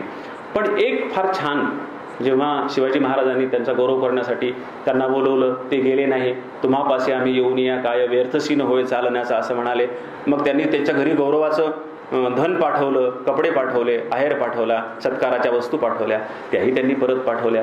पण याच्यामध्ये तुकाराम महाराजांना शिवाजी महाराजांचा अपमान करायचा असं नव्हतं. तर त्याच्यासोबत त्यांनी शिवाजी महाराजांना तुम्ही माझा सत्कार करण्याच्या ऐवजी तुम्ही काय करा, त्याच्यासाठी एक निरोपाचा अभंग पाठवला. तो अभंग फार सुंदर आहे. त्यांनी शिवाजी महाराजांना काय सांगितलं, तर त्यांनी असं सांगितलं, पिकवावे धन ज्याची आस करी जन, पुढे उरे खाता देता नव्हे खंडण मविता, खोली पडे ओली बीज तरीच हाती लागे निज, तुका म्हणे धनी विठ्ठल अक्षरे ही तिन्ही. शिवाजी महाराज तुम्ही असं धन पिकवा, असं धन पिकवा की ज्याची लोक अपेक्षा करत आहेत, जन ज्याची अपेक्षा करत आहे. पुढे उरे खाता देता, तुम्ही किती खाल्लं, लोकांना किती दिलं तरी ते उरलं पाहिजे शिल्लक. पुढे उरे खाता देता नव्हे खंडण मविता, कधीही लोकांना उपाशी राहावं लागणार नाही, त्यांच्या भोजनात खंड पडणार नाही. आणि मग त्यांचं ही जी ओळ आहे, खाली खोली पडे ओली बीज तरीच हाती लागे नाही, त्याची दुसरी एक फार पॉप्युलर ओळ आहे की खोल ओली पडे ते बीज उत्तम, उथळाचा श्रम वाया जाय. तो वेगळ्या अर्थानं तोच संदर्भ आलेला आहे. तोच संदर्भ इथं वेगळ्या अर्थानं आलेला आहे. आणि मग तुका म्हणे धनी विठ्ठल अक्षरे ही तिन्ही. ते म्हणाले की तुम्ही या राजाचे राजे आहात पण तुम्ही माझे धनी नाहीत. माझा धनी एकच आहे, त्याचं नाव विठ्ठल आहे. म्हणून तुका म्हणे धनी तुम्ही नाही, तुकाराम महाराज तुम्ही माझे धनी नाही. विठ्ठल अक्षरी ही तिन्ही, तो एकच माझा धनी आहे, जो 3च अक्षरी त्याचं नाव आहे. असं तुकारामाचं कितीतरी तुम्हाला उदाहरण मला सांगता येईल. लोकसाहित्यामधून कसा शेतकरी आलेला आहे तेही मी तुम्हाला थोडक्यात सांगतो. खूपच आहे, माझ्या भाषणाला सव्वा तास का जास्त झाला, 1.5 तास होत आलेला आहे. शेवटची 5-10 मिनटं मी घेतो. शेतकरी शेतात पेरायला सुरुवात करतो तेव्हा तो तिफणीची पूजा करतो. पण ती पूजा करायला तो ब्राह्मणाला बोलवत नाही. तिथं जो पुरोहित असतो तो मांग असतो. तिफणीची पूजा करणारा जो पुरोहित आहे तो मातंग असतो. तो तिची पूजा करतो तिफणीची, आणि तो मंत्र म्हणतो. ते मंत्र अर्थातच संस्कृत नसतात, ते आपल्या बोलीभाषेतले असतात. मांडे सरांच्या पुस्तकातला एक मंत्र आहे, तो मुद्दाम मी तुम्हाला सांगतो. मांगाचे मागते नावाचं जे पुस्तक आहे त्यांचं, तो पुस्तकातला फार सुंदर मंत्र आहे. अरे अरे बळीच्या पुता चाल जाऊ शेता, अरे अरे बळीच्या पुता चाल जाऊ शेता, सिती होता चंदन साळून साळून तयार केला, आणून सुताराच्या शोधीन केला, सुतारा घरची तिपून फात्या घरचं फारळ, मांगाच्या घरचा नाळा, घालीन तीर्थमीला एढा, धरतीची केली पटी चंदनाचं केलं चाड, बळीराजा पेरतो मोती पवळ, बळीच्या घरचा हंडा धनगराच्या घरचा मेंढा, दे म्हसोबा पिकाचा लोंढा, तुम्हास बांधू रेशमाचा गोंडा, अशी बळीराजा तुमची थोरी, म्हणा म्हसोबाचं चांग भलं चांग भलं चांग भलं. अशा प्रकारचा मंत्र तो म्हणतो आणि मग त्या पेरणीला सुरुवात होते. असा तो मंत्र आपणाला पाहायला मिळतो. तिफणीची आरती पण आहे. तिफणीची फार सुंदर आरती आहे. विठ्ठल वाघांनी ती संकलित केलेली आहे. तिफणीला आरती पण म्हणतात, आरती ओवाळतात. तिफणी नंदी जुतले दोन्ही आरती ओवाळू, अशी एक सुंदर आरती आहे. त्याच्यामध्ये सगळी पेरणीची प्रोसेस आहे. ते सगळं तुम्हाला मी म्हणत नाही. जात्यावरच्या ओव्यांच्या मध्ये शेतकरी पाहायला मिळतो. पड पड रे पावसा मोह माहेर धरून, कुणबी महे ते सोयीले, कुणबी निघाले पेरून, पड पड रे पावसा होऊ दे रे वल्ली माती, बैलाच्या चाऱ्यासाठी कुणबी आले काकुळती. पड पड रे पावसा, खूप ओव्या त्या, म्हणजे ती मालिकाच आहे पड पड रे पावसाच्या अशी. दुसरी एक ओवी आहे. सुताराच्या नेहावर एक नवल घडल, समरत सोयऱ्यानं सोनं मोडून चाड केलं. सुताराचा जो नेहा आहे, साधनं बनवायचं ठिकाण आहे, त्या नेहावर एक नवल घडलं. हो, काय नवल घडलं तर श्रीमंत पाहुण्यानं त्याच्या घरातलं सोनं मोडून तिकणीचं चाड केलं. सोनं मोडून चाड केलं म्हणजे त्याला सोनं महत्वाचं नाही, त्याच्यापेक्षा त्याला हे चाड महत्वाचं आहे, असा संदर्भ त्या जात्यावरच्या ओवीमध्ये आहे. आणि एक ओवी आहे ज्या ओवीसाठी मांडे सरांचं माझं भांडण झालं होतं. अर्थात छान भांडण होतं, ते गमतीशीर भांडण होतं. ओवी अशी होती, ती आपल्या ताराबाई परांजपे यांच्या सीमा प्रदेशातील भावगंगा नावाच्या पुस्तकात, जे आंध्र मराठी साहित्य परिषदेनं प्रकाशित केले, त्या पुस्तकात ती ओवी होती. आणि मांडे सरांनी ती काहीतरी उदाहरणासाठी घेतली. ती ओवी अशी होती की तिफन ग बाई तुझं चालणं चंचळ, झाली पेरणी पातळ. मांडे सरांनी छान विश्लेषण केलं त्याचं. आता मी त्यांचा लाडका विद्यार्थी होतो आणि मला ओव्या फार पाठ होत्या. जात्यावरच्या ओव्या फार होत्या. मांडे सरला माहीत होतं एखाद्या तत्व म्हणजे लोकसाहित्याच्या तत्वाच्या विशदीकरणासाठी ओवी लागली तर मांडे सर म्हणायचे, इंद्रजित अशा अर्थाची एखादी ओवी म्हण रे. वर्गात मी उठून उभा राहायचो आणि ते मला म्हणायचे, मी 10 ओव्या तशा अर्थाच्या म्हणून दाखवायचो. ते मला म्हणायचे, तुला किती ओव्या पाठ आहेत? म्हटलं सर पाठ आहेत, किती आहेत माहीत नाहीये. म्हटले मग लिहून काढ ना. त्यांनी मला रजिस्टर दिलं 200 पानाचं. तेव्हा आंबेडकर विद्यापीठात मी होतो शिकायला, तेव्हा आंबेडकर नामांतर झालेलं नव्हतं. मग ते 200 पानाचं रजिस्टर घेतलं.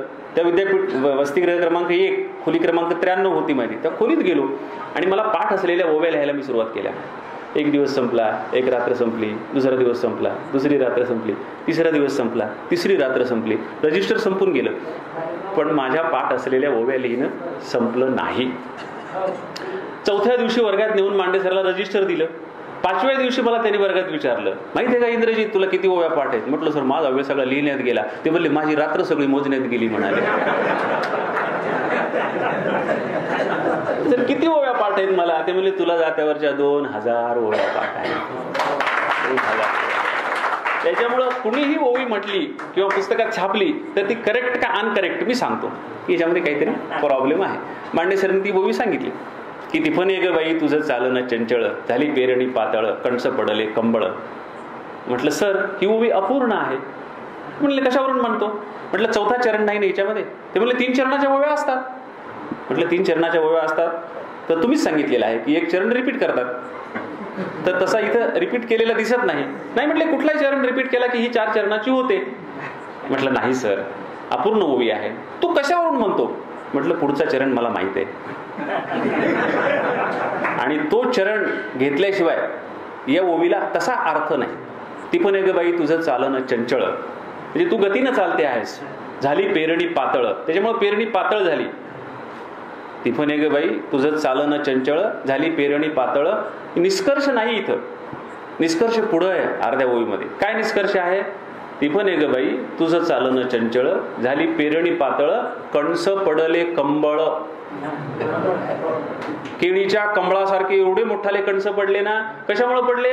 पेरणी दूर दूर झाली, वाढायला स्पेस मिळाला, जागा मिळाली, क्रॉप सायन्स जागा मिळाली त्या पिकाला मोठं वाढायला, म्हणून मोठी मोठी कणस पडली.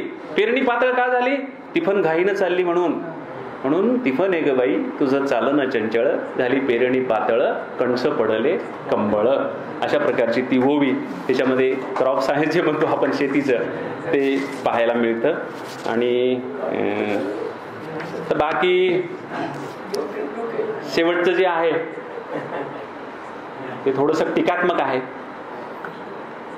की काही शेतीची माहीत नसलेल्या लोकांनी शेतीविषयक पुस्तकं लिहिली. म्हणून त्या प्रकरणाला मी पंडितांचे अज्ञान असं नाव दिलेलं आहे. पुस्तकात आहे ते प्रकरण, पंडितांचे अज्ञान. आता विद्वान माणसं विद्वान असतात, ठीक आहे. जसं चक्रधराने सांगितलं की तुला ब्रह्मज्ञान माहित आहे, पण हे आऊत चालवायचं ब्रह्मज्ञान तुला माहित नाही, ते शेतकऱ्याला विचारायला पाहिजे तू. त्यांनी तेव्हा सांगितलं होतं, पण आपण नाही विचारत, आपण लिहित सुटतो. आणि मग ते पंडितांचं अज्ञान काय असतं त्याचा संदर्भ मुद्दा मी तुम्हाला सांगतो की एक चीनी शेतकऱ्यांच्या जीवनावर नोबेल प्राइज मिळवणारी कादंबरी आहे, द गुड अर्थ नावाची, पर्ल बक नावाच्या लेखिकेनं लिहिलेली.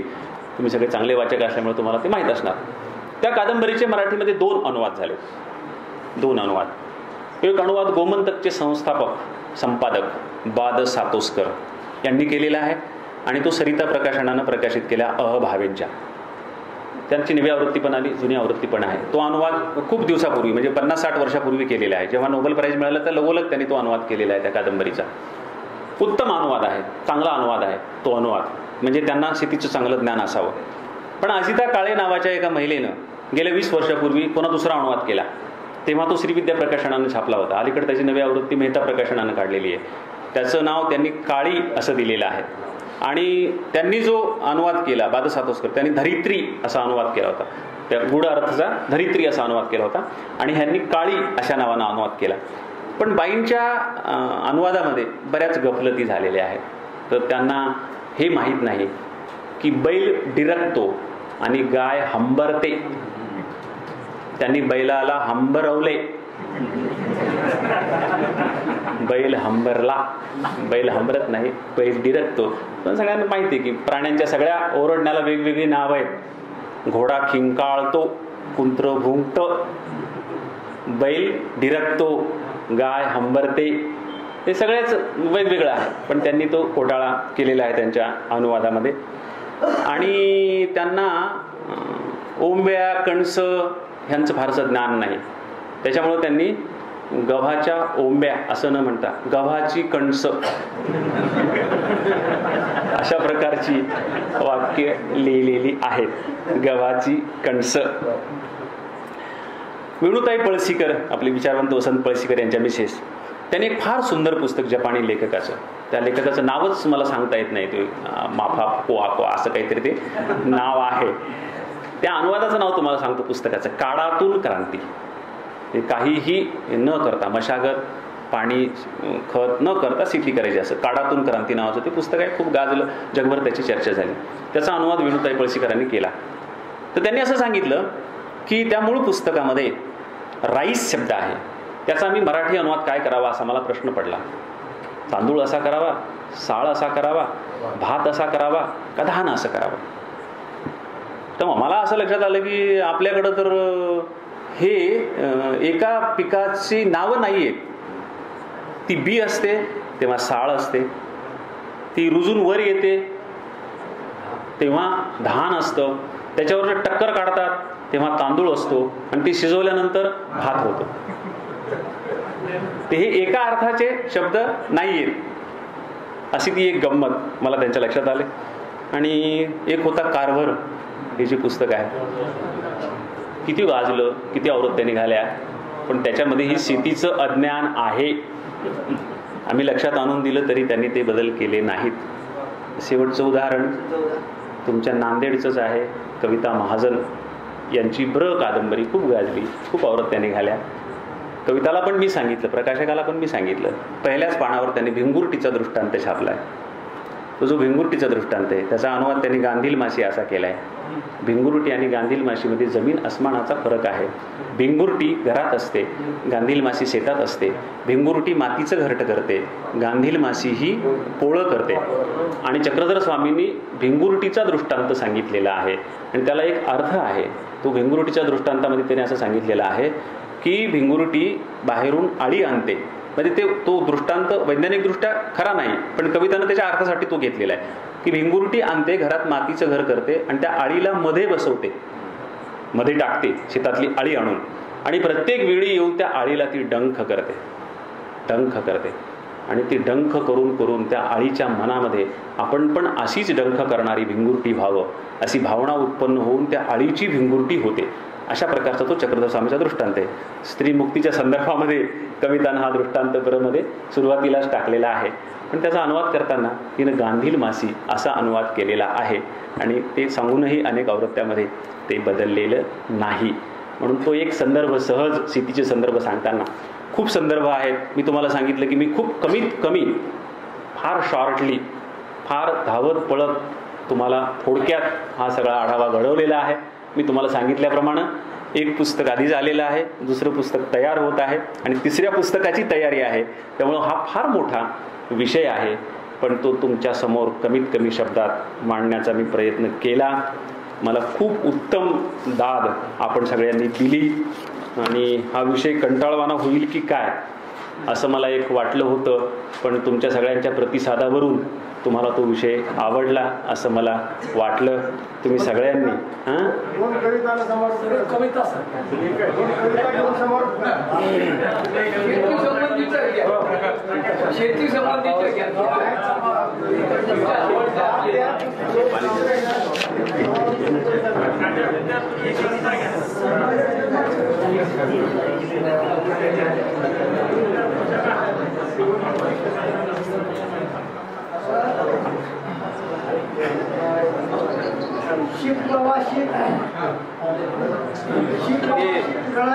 तुम्ही आता आलात का?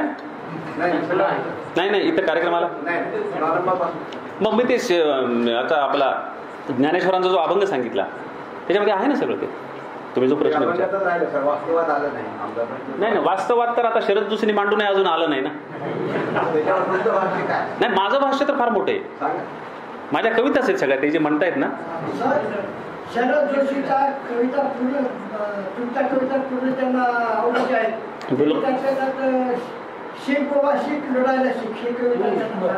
हो, म्हणजे यांच्या प्रश्नाचं उत्तर त्या कवितेमध्ये आहे.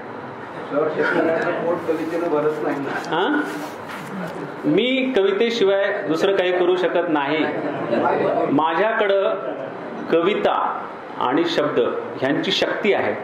त्या शक्तीचा शेतकऱ्यांसाठी जास्तीत जास्त उपयोग करण्याचा प्रयत्न करतो. मी माझी शक्ती सोडून दुसरंच काही करत बसलो तर हे ना धड ते ना धड भाराभर चिंध्या होतील. म्हणून माझ्या शब्दशक्तीचा मी जास्तीत जास्त शेतकऱ्यांसाठी उपयोग करतो. त्याचा उपयोग होतो का नाही ते आता लोकांनी ठरवावं.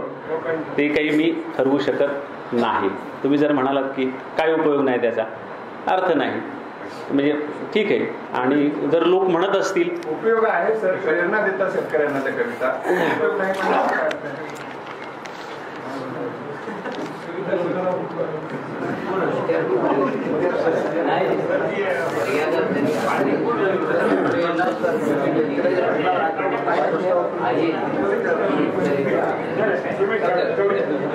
तुमचं व्याख्यान ठेवू उद्या. आज माझं व्याख्यान आहे, ऐका. काट्या कुट्याचा तुडवीत रस्ता, माझ्या गावाकडं चल माझ्या दोस्ता. काट्या कुट्याचा तुडवीत रस्ता, माझ्या गावाकडं चल माझ्या दोस्ता. कशी उन्हात उन्हात तळतात माणसं, कशी मातीत मातीत मळतात माणसं. कशी खातात जीवाला खस्ता, माझ्या गावाकडं चल माझ्या दोस्ता. काट्या कुट्याचा तुडवीत रस्ता, माझ्या गावाकडं चल माझ्या दोस्ता. काळा बापाच हिरवं राहणं, काळा माईन पिकवलं सोनं. काळा बापाच हिरवं राहणं, काळ्या माईन पिकवलं सोनं, पण त्यांच्या घामाचा भाव लई सस्ता. माझ्या गावाकडं चल माझ्या दोस्ता, काट्या कुट्याचा तुडवीत रस्ता. माझ्या गावाकडं चल माझ्या दोस्ता, इथं डब्यात तुला साखर लागते गोड, तिथं शेतात माझ्या बापाच्या हाताला फोड. इथं डब्यात तुला साखर लागते गोड, तिथं शेतात माझ्या बापाच्या हाताला फोड. पण भाव ठरतो त्याला न पुसता, माझ्या गावाकडं चल माझ्या दोस्ता, काट्या कुट्याचा तुडवीत रस्ता. माझ्या गावाकडं चल माझ्या दोस्ता. जेव्हा दुष्काळ गिरट्या घाली, तेव्हा गावाला कुणी न वाली. जेव्हा दुष्काळ गिरट्या घाली, तेव्हा गावाला कुणी न वाली. कसे सुगीत घालतात गस्ता, माझ्या गावाकडं चल माझ्या दोस्ता, काट्या कुट्याचा तुडवीत रस्ता. माझ्या गावाकडं चल माझ्या दोस्ता. या भूमीचा मूळ अधिकारी, बाप झालाय आज भिकारी. या भूमीचा मूळ अधिकारी, बाप झालाय आज भिकारी. गाव असून झालाय फिरस्ता, माझ्या गावाकडं चल माझ्या दोस्ता, काट्या कुट्याचा तुडवीत रस्ता. माझ्या गावाकडं चल माझ्या दोस्ता. कशी उन्हात तळतात माणसं, कशी मातीत मळतात माणसं, कशी खातात जीवाला खस्ता. माझ्या गावाकडं चल माझ्या दोस्ता, माझ्या गावाकडं चल माझ्या दोस्ता.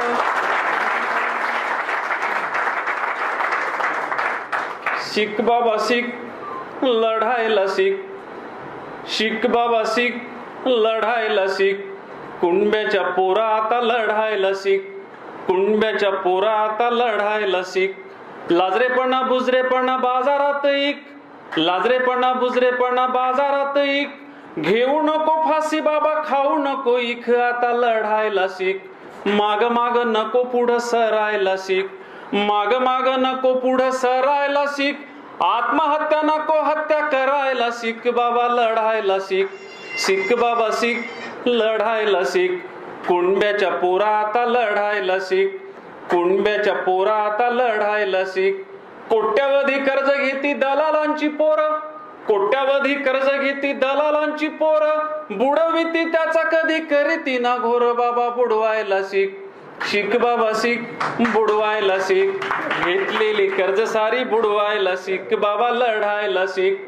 शिक बाबा शिक, लढायला शिक. कुणब्याच्या पोरा आता लढायला शिक. उंटाहून शेळ्या हाकी सरकार शहान, उंटाहून शेळ्या हाकी सरकार शहान. त्याच्यामुळे जीव तुझा पडाला गहाण. बाबा पाडायला शिक. शिक बाबा शिक, पाडायला शिक.